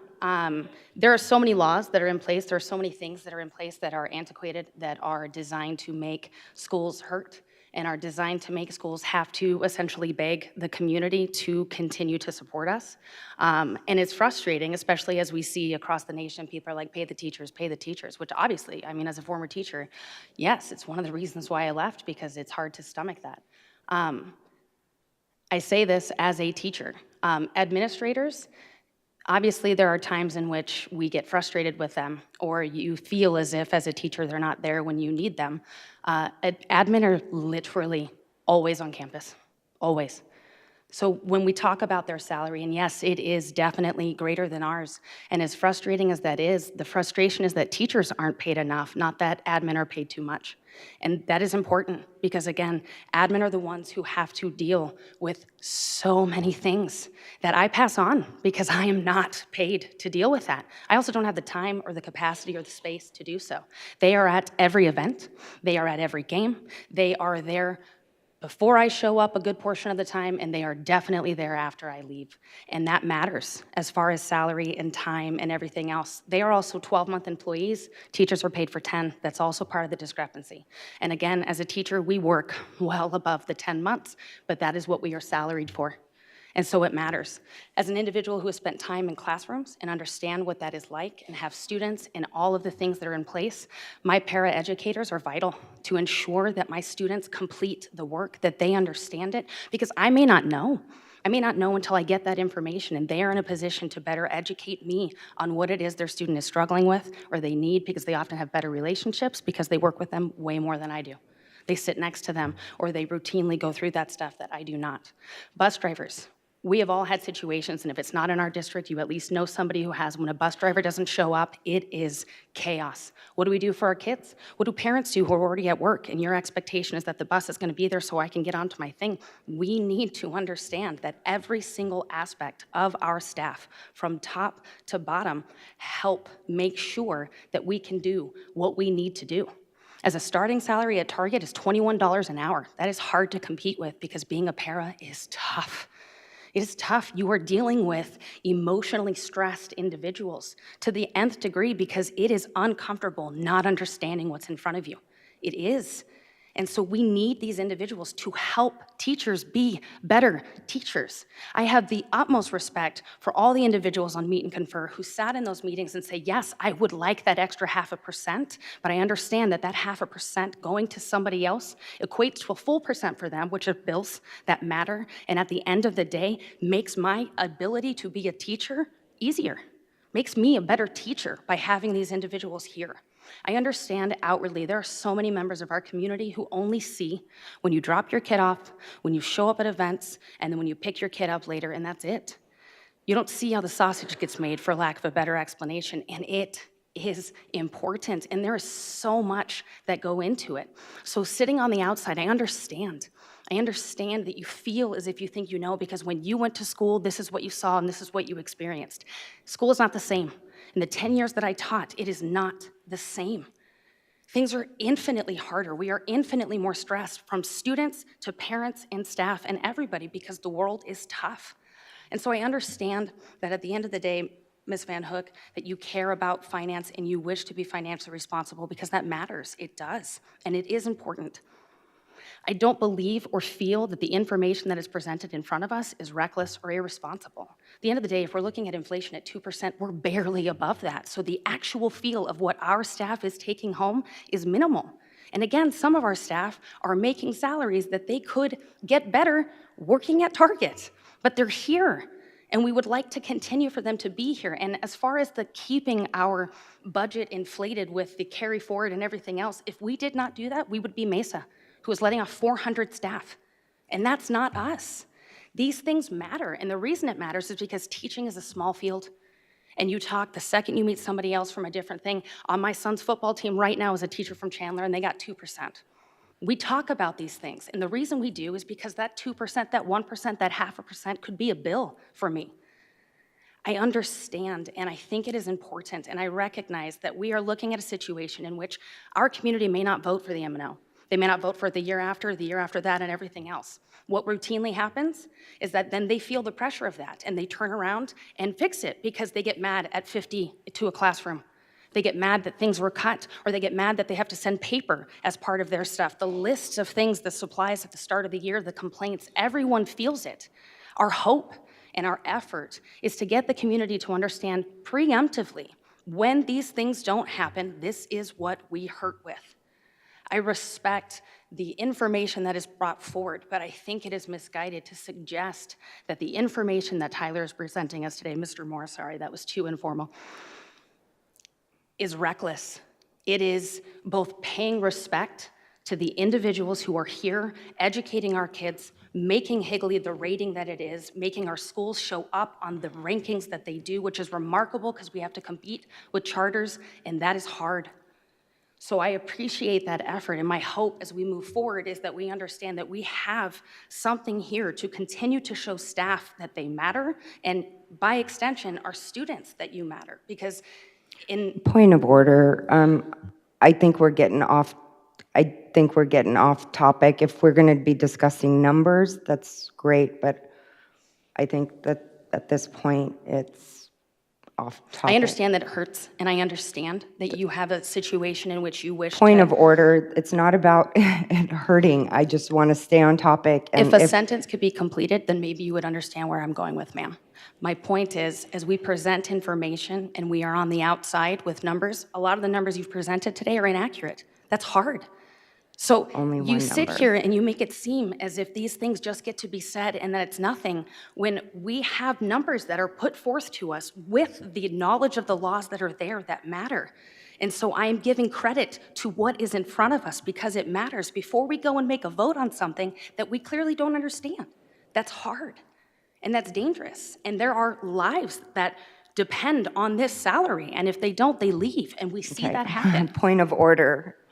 I'm going to interject. Thank you, both of you, for your opinions. And I understand that you both have strong opinions as such on these numbers. What I want to refrain from are accusations of how people feel. How they feel.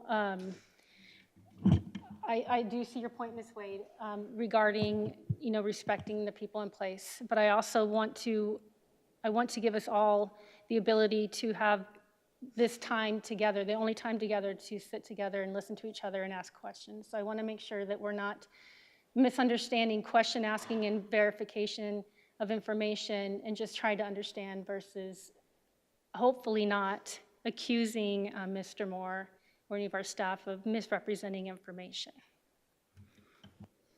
President Anderson, and that's definitely not the case. And as far as my numbers, I forgot to include taxes. That was the only reason why my numbers are off. Otherwise, they are very accurate. And I did figure out how I had calculated the $869.99, and that was just based on the CSF number of 1.4 million, and divided it by the 1,700 that you mentioned per employee, estimated average per employee, which brought me to $869.99. But the forecasted amount is $846.97.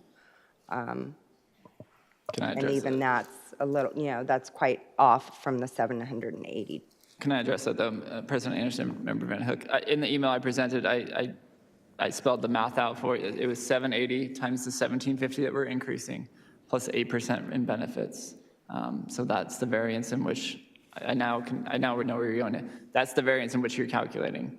You're not including benefits into that amount.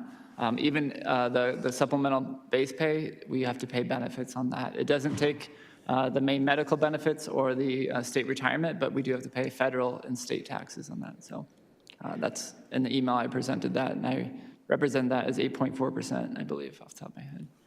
Okay, so the 1.4 does not include benefits. No, it does include benefits. It benefits. does include benefits. Okay, perfect. All right, I think I'm good. Okay, thank you. Sorry, I'm sorry. One more question.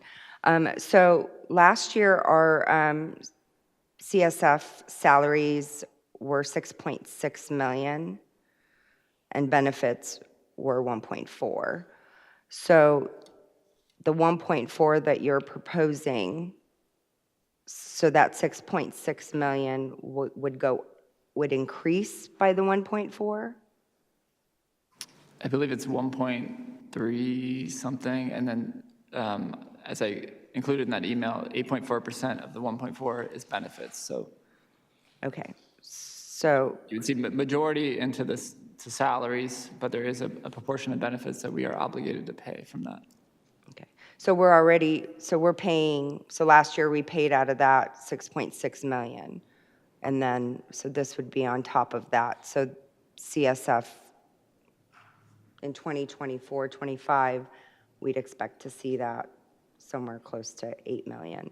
You're correct, yeah. Okay, thank you so much. Thank you, everyone, for taking the time to work through this. I appreciate it. Next, we're going to move on to action items.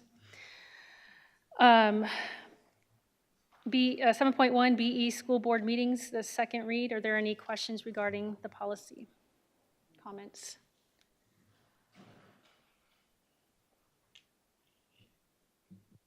Okay. I motion to approve policy BE school board meetings. Second. All right. All those in favor? Aye. Aye. Motion carries 4-0. 7.2 BEDB agenda, or the agenda, second read. Are there any questions or comments regarding this?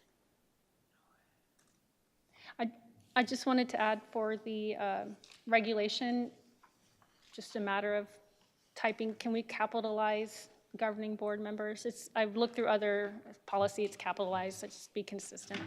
Thank you. Other than that, all right, I move to approve policy BEDB, the agenda. Second. All those in favor? Aye. Aye. Motion carries 4-0. 7.3, policy IHA, basic instructional program, second read. Any questions, comments? I motion to approve policy IHA, basic instructional program. Second. Okay. All those in favor? Aye. Aye. Motion carries 4-0. 7.4, policy IKF, graduation requirements, second read. Questions or comments? I motion to approve policy IKF, graduation requirements. Second. Yeah. All those in favor? Aye. Aye. Motion carries 4-0.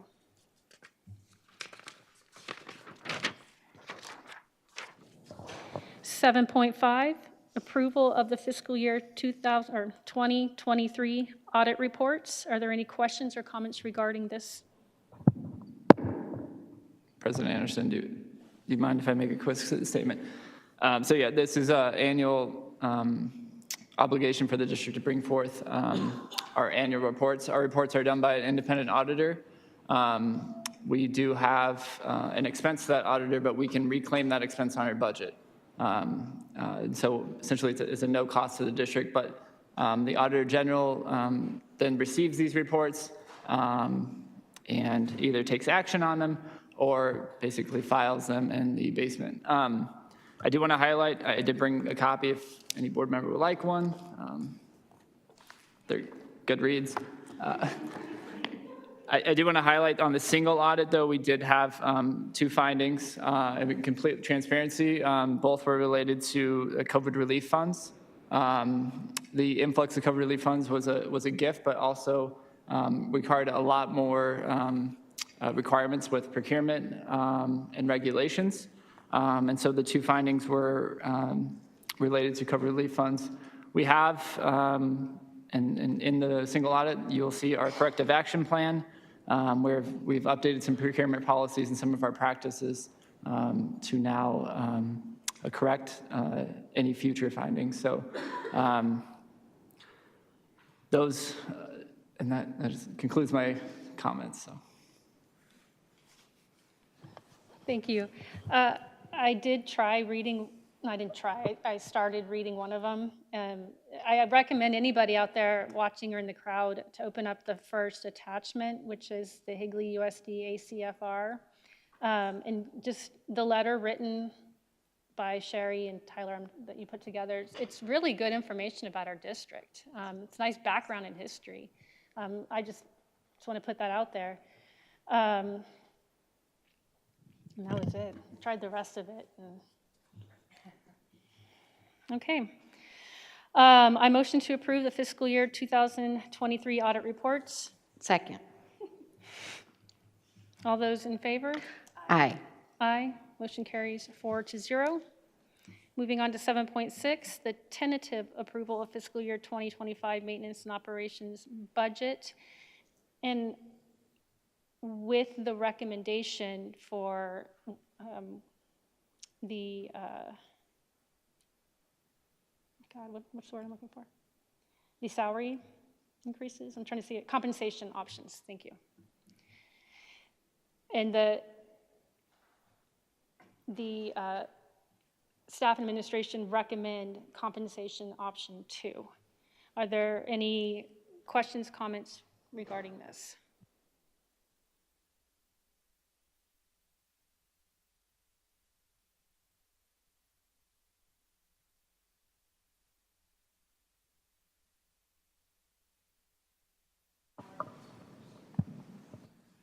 Yeah, Ms. Anderson and members of the board, that is option 2 is what is presented in the recommendation.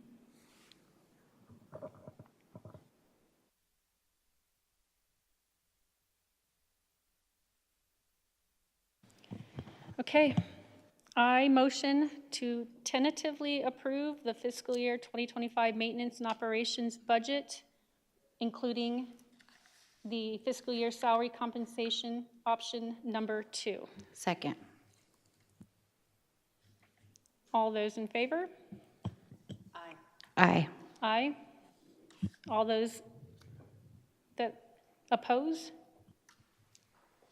Nay, and I'd like to explain my vote.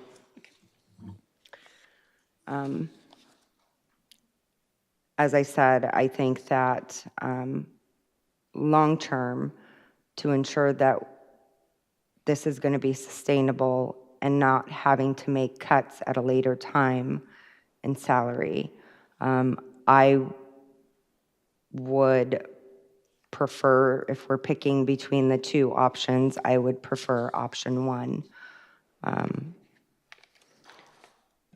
Because option two puts us far more deeper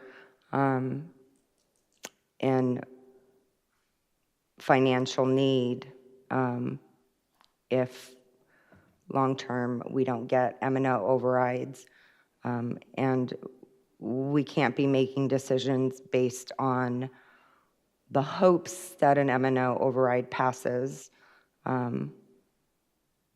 We need to make decisions based on what we currently have.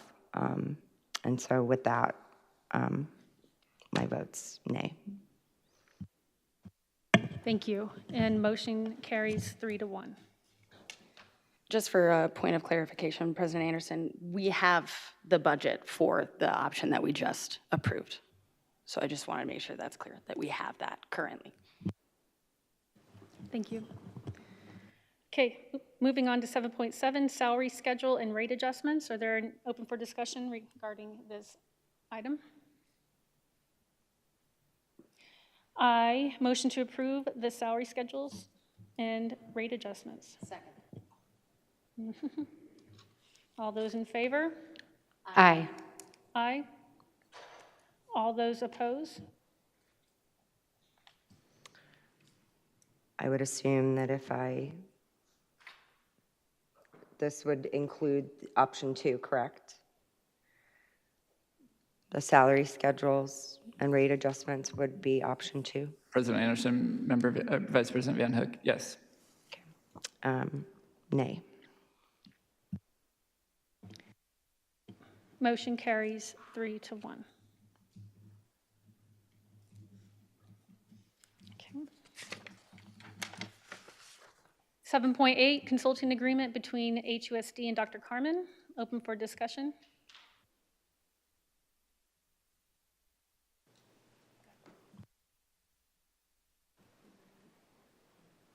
I don't have any discussion. It's important that he comes here for the, so that he can get familiar and be ready to go for next year.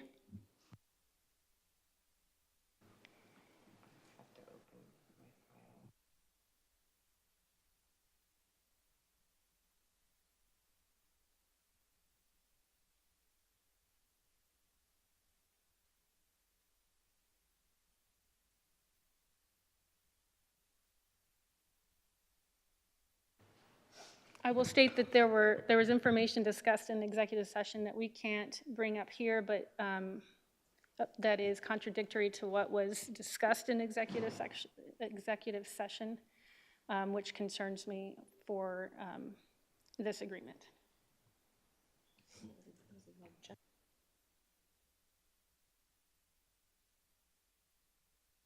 We did agree, and then he's asking for more at this point. So it is different because he's asking for more time. So that's what we're approving tonight, is that because he wants additional. Correct, Mrs. Johnson? President Anderson and Member Schultz, yes, Dr. Carmen is asking not only to be paid his daily rate, but he's also included just hotel and airfare. No mileage, no food, no per diem of that. He's asking for hotel and airfare to be paid for the 3 trips that he has planned to the Valley to support the district. And so that is different than what was talked about. But it is part of, normally, if you're consulting with somebody, you are paying for travel. President Anderson, I'm sorry, go ahead. No, go ahead. I think I would cross the lines between executive session and what I was going to say, so I'm going to not say it. Yeah, so there are some things that were discussed that are included here. And so that was not agreed upon. And I have a big concern with that as well, because it was clearly discussed. And so I would like to see a portion of this removed. And if that's not an option, then we'd have to go from there. I mean, I think that there was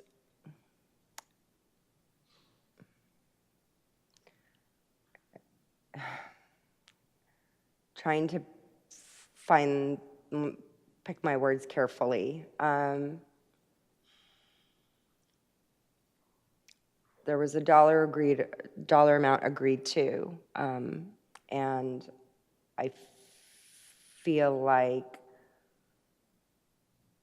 we are being put in a position to go over the agreed amount, and I don't like that. I think that there's things on here that could be done over the phone. Meetings with governing board members can be done over the phone. The review analysis of staff, contracts are going out, contracts are going to be signed before he's here, before he even comes to meet with anybody. There's no changes he can make with staff.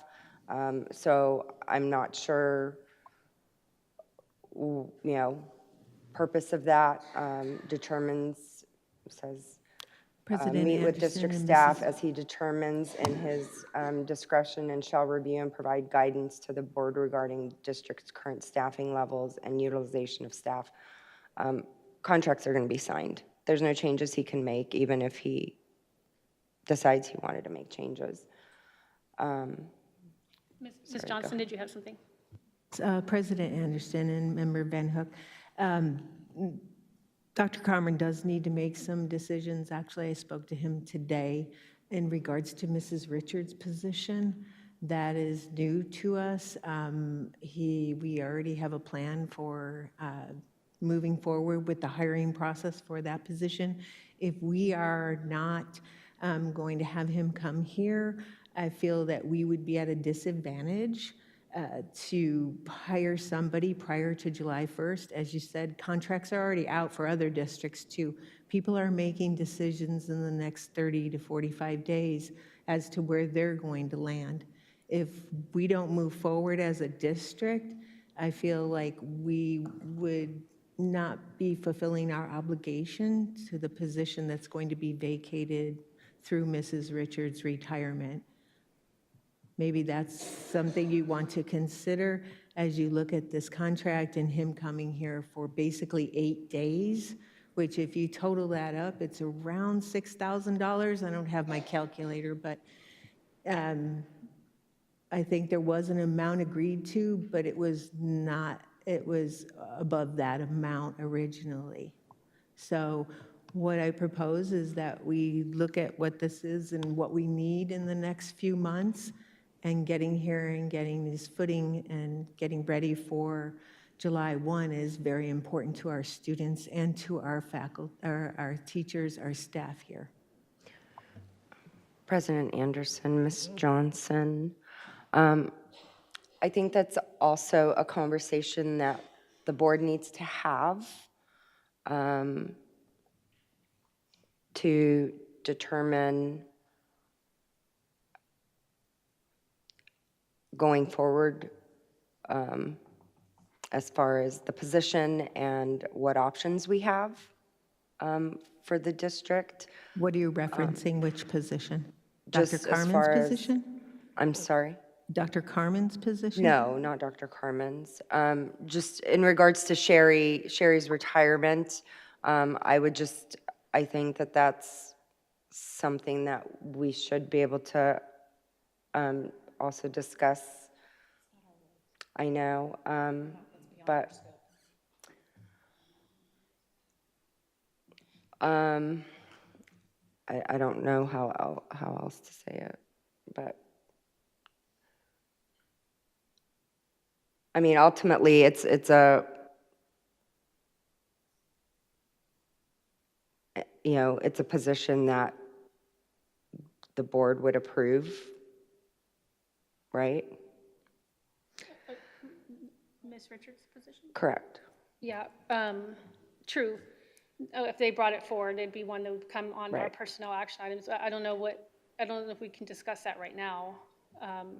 No. You're just But discussing I'm just saying, she brought it up because that's one reason why he wants to come. Right. So if that's something that could be done after he's here. Member Van Hook, that will not, we will be waiting another year for that position. You have to understand the people who would be applying for that could be external people who have signed a contract themselves and will not be an unprofessional and violate their contract and break that contract to come to our district. It's by doing it now that is the best timing and best interest of the district. And Dr. Carmen, as I spoke with him today, agreed with that. He understands the process, and he would like to move forward with that process. President Anderson, I also, that timeline, it is appreciative for us as a district, as a board, that Ms. Richards notified us when she did to help give us the best foot forward when moving forward, because she didn't have to. And in doing so, she essentially tried to, help us going forward with that. I understand the uncomfortability in that what was previously discussed in executive session and the differences. I also understand the difficulty that we can't talk about some of the details in certain ways. We don't have a meeting for 3 weeks from today. And I think that's also part of the reason why doing it on the timeline that we have so these things can get going. I recognize that frustration. In my opinion, I think we want to do what is best for us overall in moving forward, rather than pulling out the rug from underneath Dr. Carmen before he even has a chance to start. So I appreciate, that you put this forward in that process. I understand that it's not what was previously discussed. We don't really have the luxury of time, given the nature of essentially what schools are and how those contracts work. So I appreciate that.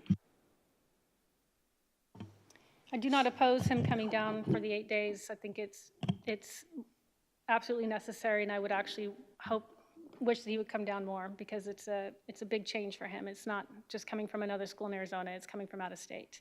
I'm just struggling with one paragraph or one subparagraph, I guess. And again, it was what was discussed in executive session.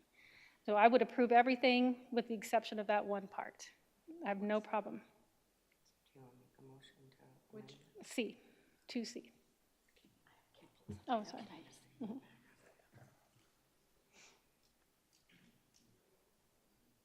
To C. Mm-hmm.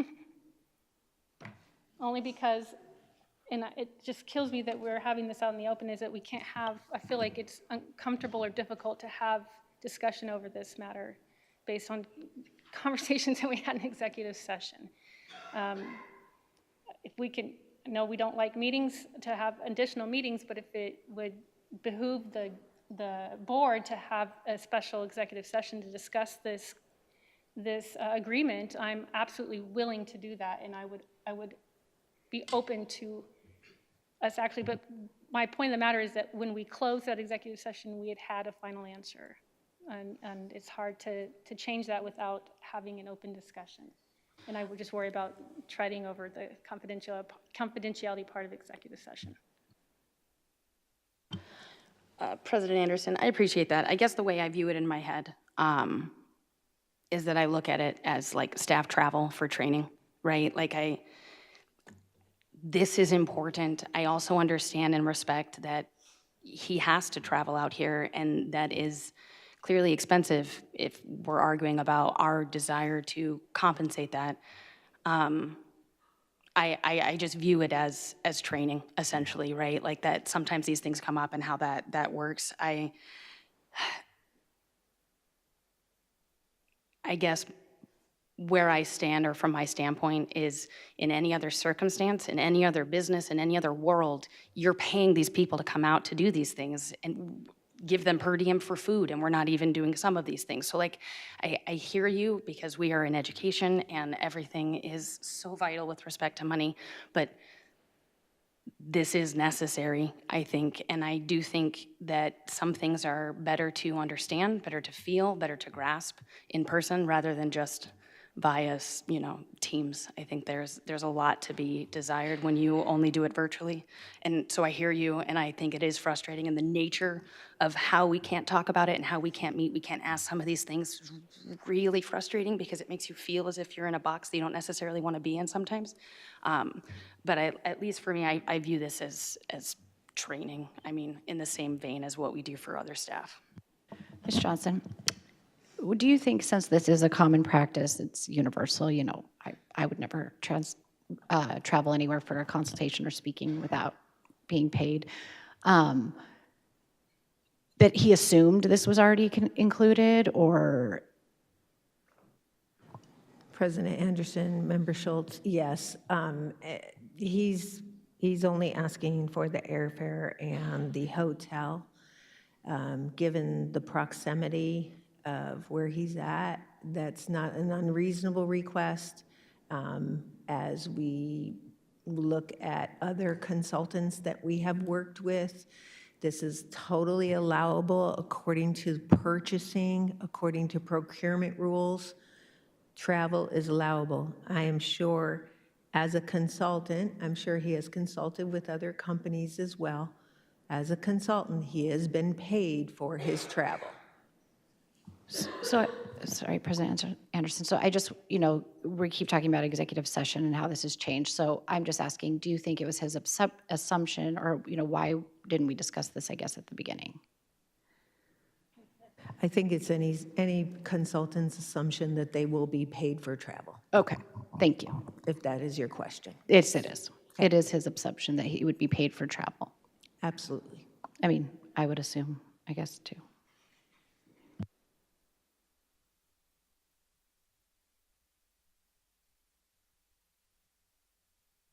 We left under the impression otherwise of the executive session. So, and with it being 4 members, I would move to either table this and have a special meeting with all 5 members, or if we can amend this in some way. It's hard not having Christina here to have her input on it as well, unless she gave you any input herself.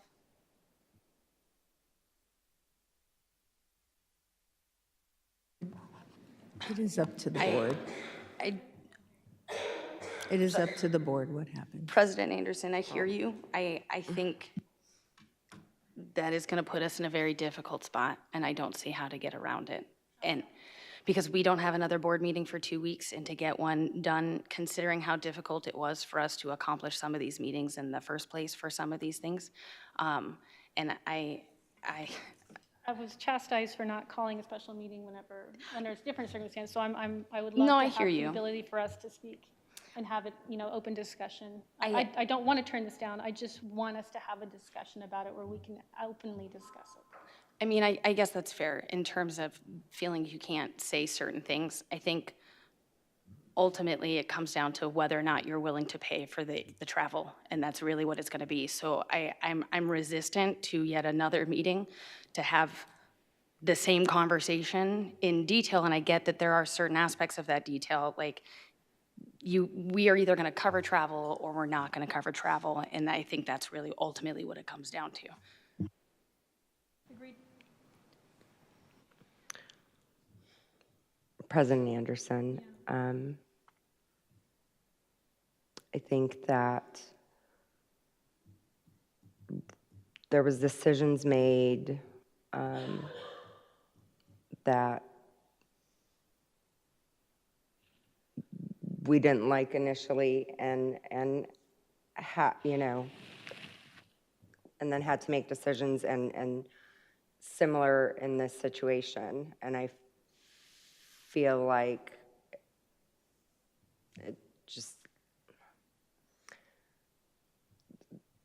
you know, asking for funding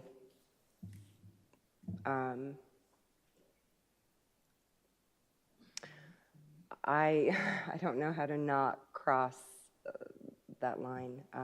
It's again very difficult, but I think this is what we have today, and this is the decision that needs to be made today. And I don't think that it needs to be postponed. And so we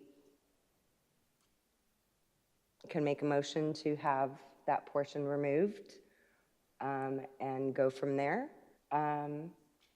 Or we can take a vote as is and go from there. Thank you. Ms. Johnson, whenever you discuss with him, so if we were to vote to remove expenses, let's say move forward without expenses, would he still come down? Oh, can you not hear me? Yes. If let's say the vote went forward removing the expenses, would he still come down? President Anderson, I can't answer that. I didn't know if you had that discussion with him. I did not. Oh, okay. I'm just bringing forward the contract that he has submitted for his travel and for his time working here and consulting with us prior to his contract starting.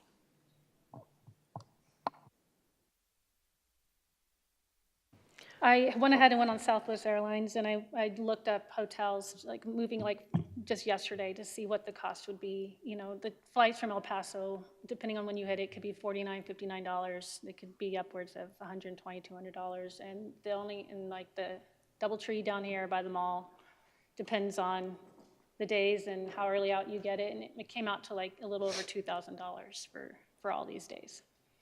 Yes, and President Anderson, you'll remember that there was a number that was discussed. Yep. So think about that number as well as board members and what you're telling me and what he's asking for, please. Correct. So with the six, it was like 6.4, I think, with the amount for him to be here, and then the 2,000, we were, you know, coming up on an amount, and then only left like a wiggle room if he needed to come down more. That's kind of where I'm worried. If he needs to come down more days. President Anderson, that is not what the contract is for. It has specific days, specific travel times. He's coming 3 times. That's it. 8. Well, there are multiple days. There are multiple days at the time. Right. President Anderson, the So only 3 time he airfares. would come outside of this is if the board wanted him to be here for something specific.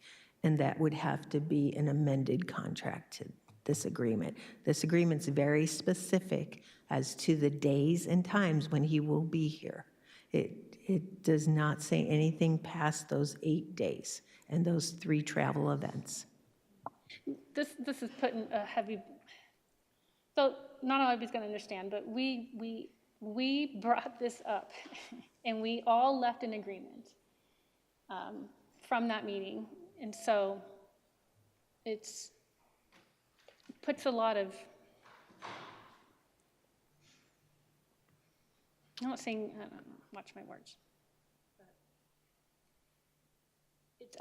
We're sitting here as if we didn't all have this discussion and all agree before. And now all of a sudden it's like, oh, No big you know, deal, how right. dare you think that, you know, we're not going to do it. I mean, we asked. President Anderson, I hear you. It's important to know Dr. Carmen was not in that discussion, though.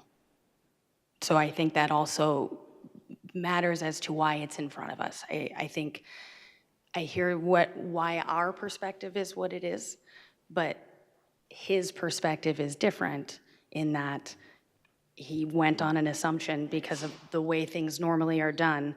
And so when this gets presented to us, he was not part of, it's not as if he himself has changed where he was at. We had a discussion of what we were offering, and now he is replying to that offer, that's basically. So I do think that distinction matters, though, at least outwardly. Yep, I appreciate it. I think, I wish we would have had this in an executive session so we could have had open discussion. For sure. Anybody want to make a motion? I'd like to make a motion to cross out section C out of the agreement.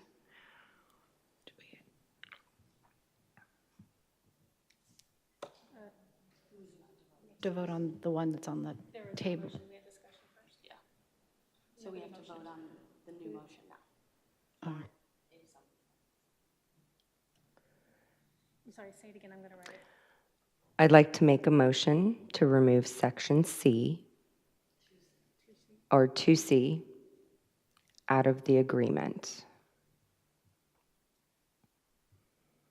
I second, but this can be brought back to us, correct? President Anderson, of course it can, but we do not have a board meeting until April 3rd. That will eliminate the 3 dates in March that he is to be here and to be starting the search for the associate superintendent. This will eliminate March days? 3 March days. Yeah, so if those are the meetings with us, is that his main, that and to go over the associate superintendent hiring? President Anderson, as of today, yes, the Monday and part of the Wednesday will be used for the superintendent, the associate superintendent hiring.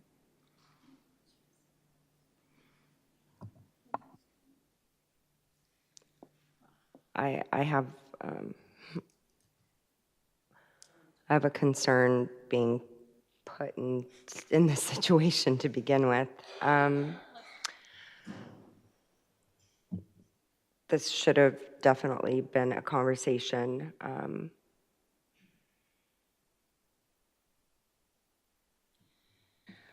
For the motion on the table, motion to approve everything with removing 2C.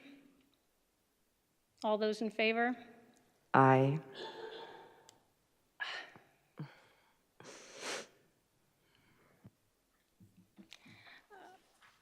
Based on the information,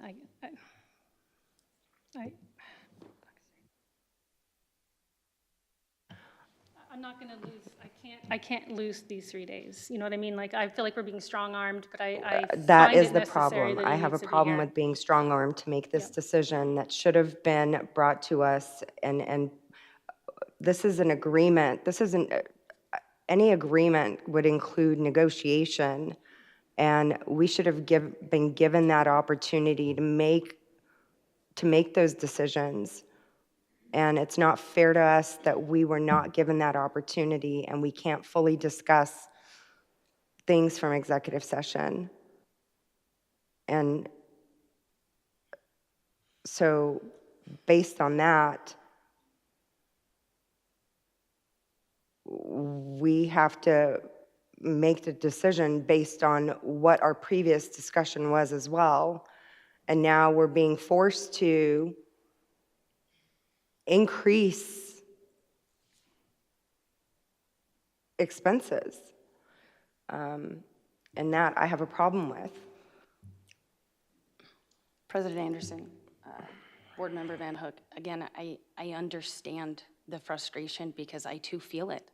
It is frustrating to be put in this position. That is literally the nature of this position, though, because we cannot meet unless we notify the public and then have 24 hours afterwards before these things. Like, the nature of our circumstance is frustrating. It absolutely is. Fortunately for us, this specific circumstance is not a frequent thing.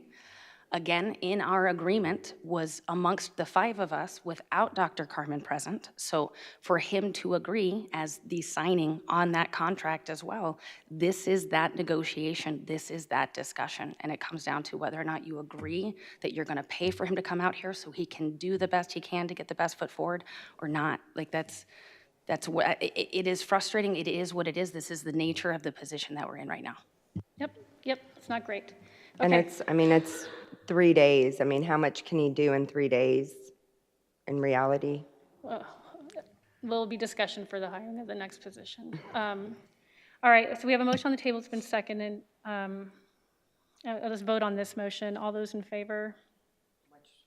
Yours was the motion to remove section 2C. Oh, I thought we voted. Oh. Oh, we did, that's right. So, and I voted. sorry to do this, but I'm a nay. I'm sorry, I can't, we've been put in a position for these 3 days, and it's unfortunate that this was not given to us with more time and at a better I just want to make situation. one point that, as Ms. Johnson said, we are still within our budget and the numbers we discussed. So it's not like we're approving an additional money. No, nobody's arguing that. Right, but we also discussed that we didn't have to go all the way to the limit. And I believe we're not, correct?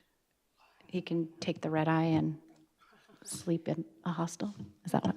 I don't know.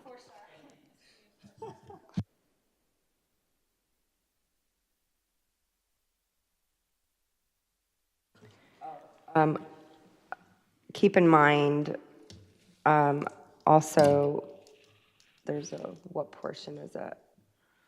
2B says that the agreement can be changed at any time, meaning we can increase it, but we can't decrease it.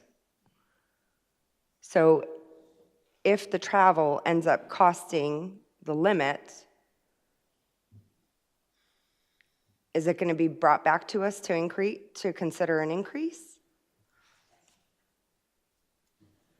Or are we just going to say this is the limit and based on discussion, this is the limit, it's not going beyond that? President Anderson, Member Van Hook, you are approving 8 days at the rate that's stated in the document.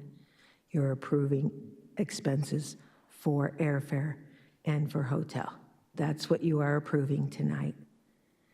Right, but we don't know what that's going to cost is the problem. But again, our previous agreement, we had set a cap, so this would be within that cap. Anything to go over that cap, we would have to then meet again, correct, Ms. Johnson? That's So right. based on President Anderson's calculations of 3 round trips and a hotel of about 2,000, my estimate is that we are saying we are under the limit.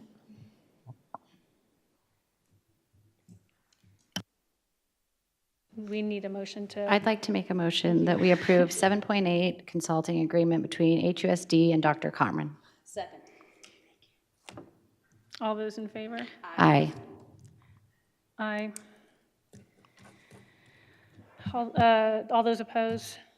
Nay. Motion carries 3-1. Okay, future agenda items. Anything we have a request or anything we need to put on the agenda for? Yes, Okay. last time I asked for policy KDDA, and my understanding was it's on hold for Dr. Carmen. We can't keep holding stuff until July. I think that bringing forward that policy and having a discussion is possible without Dr. Carmen. I'd also like to find out if we could potentially have a presentation of the Auditor General's spending analysis. And I don't know if we want to do that during a board meeting or if we can maybe have like a work session to be able to go over that.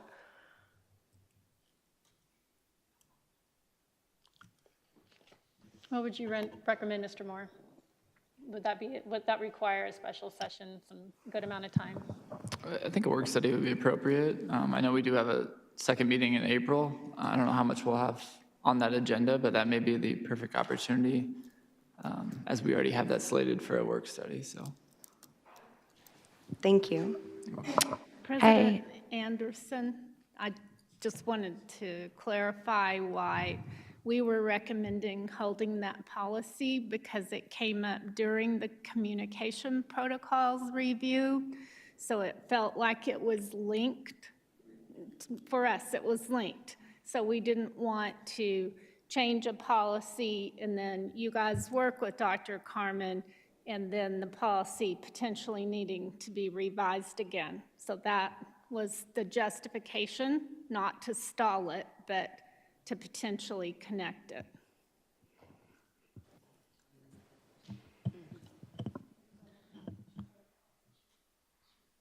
I know I had sent a message about this, but we had talked, or about the Upstander program, that we were going to get a presentation on that, and I know, and I don't know where that is. Mr. Lotzenhauser or Mr. Walker, would you like to comment? Yes, members of the board. We did have a conversation about the Upstander information that's been discussed in the community. We met with some individuals and discussed some conversations over the phone.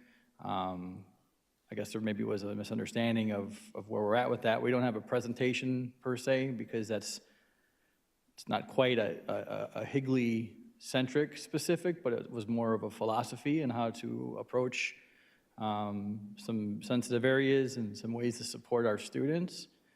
We can bring that back holistically to the board.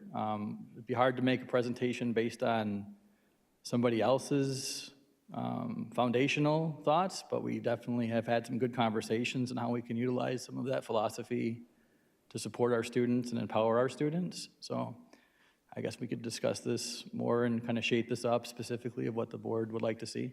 Yeah, and I think, sorry, I apologize.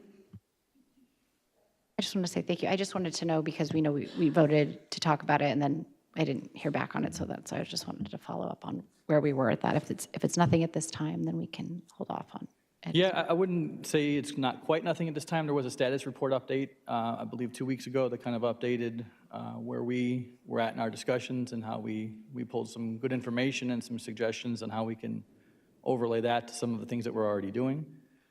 If we want to expand that further, we're happy to do that as well. Thank you. Okay, I motion to adjourn this meeting. All those in favor? Aye. Aye. Motion carries 4-0. Thank you. Have a great evening.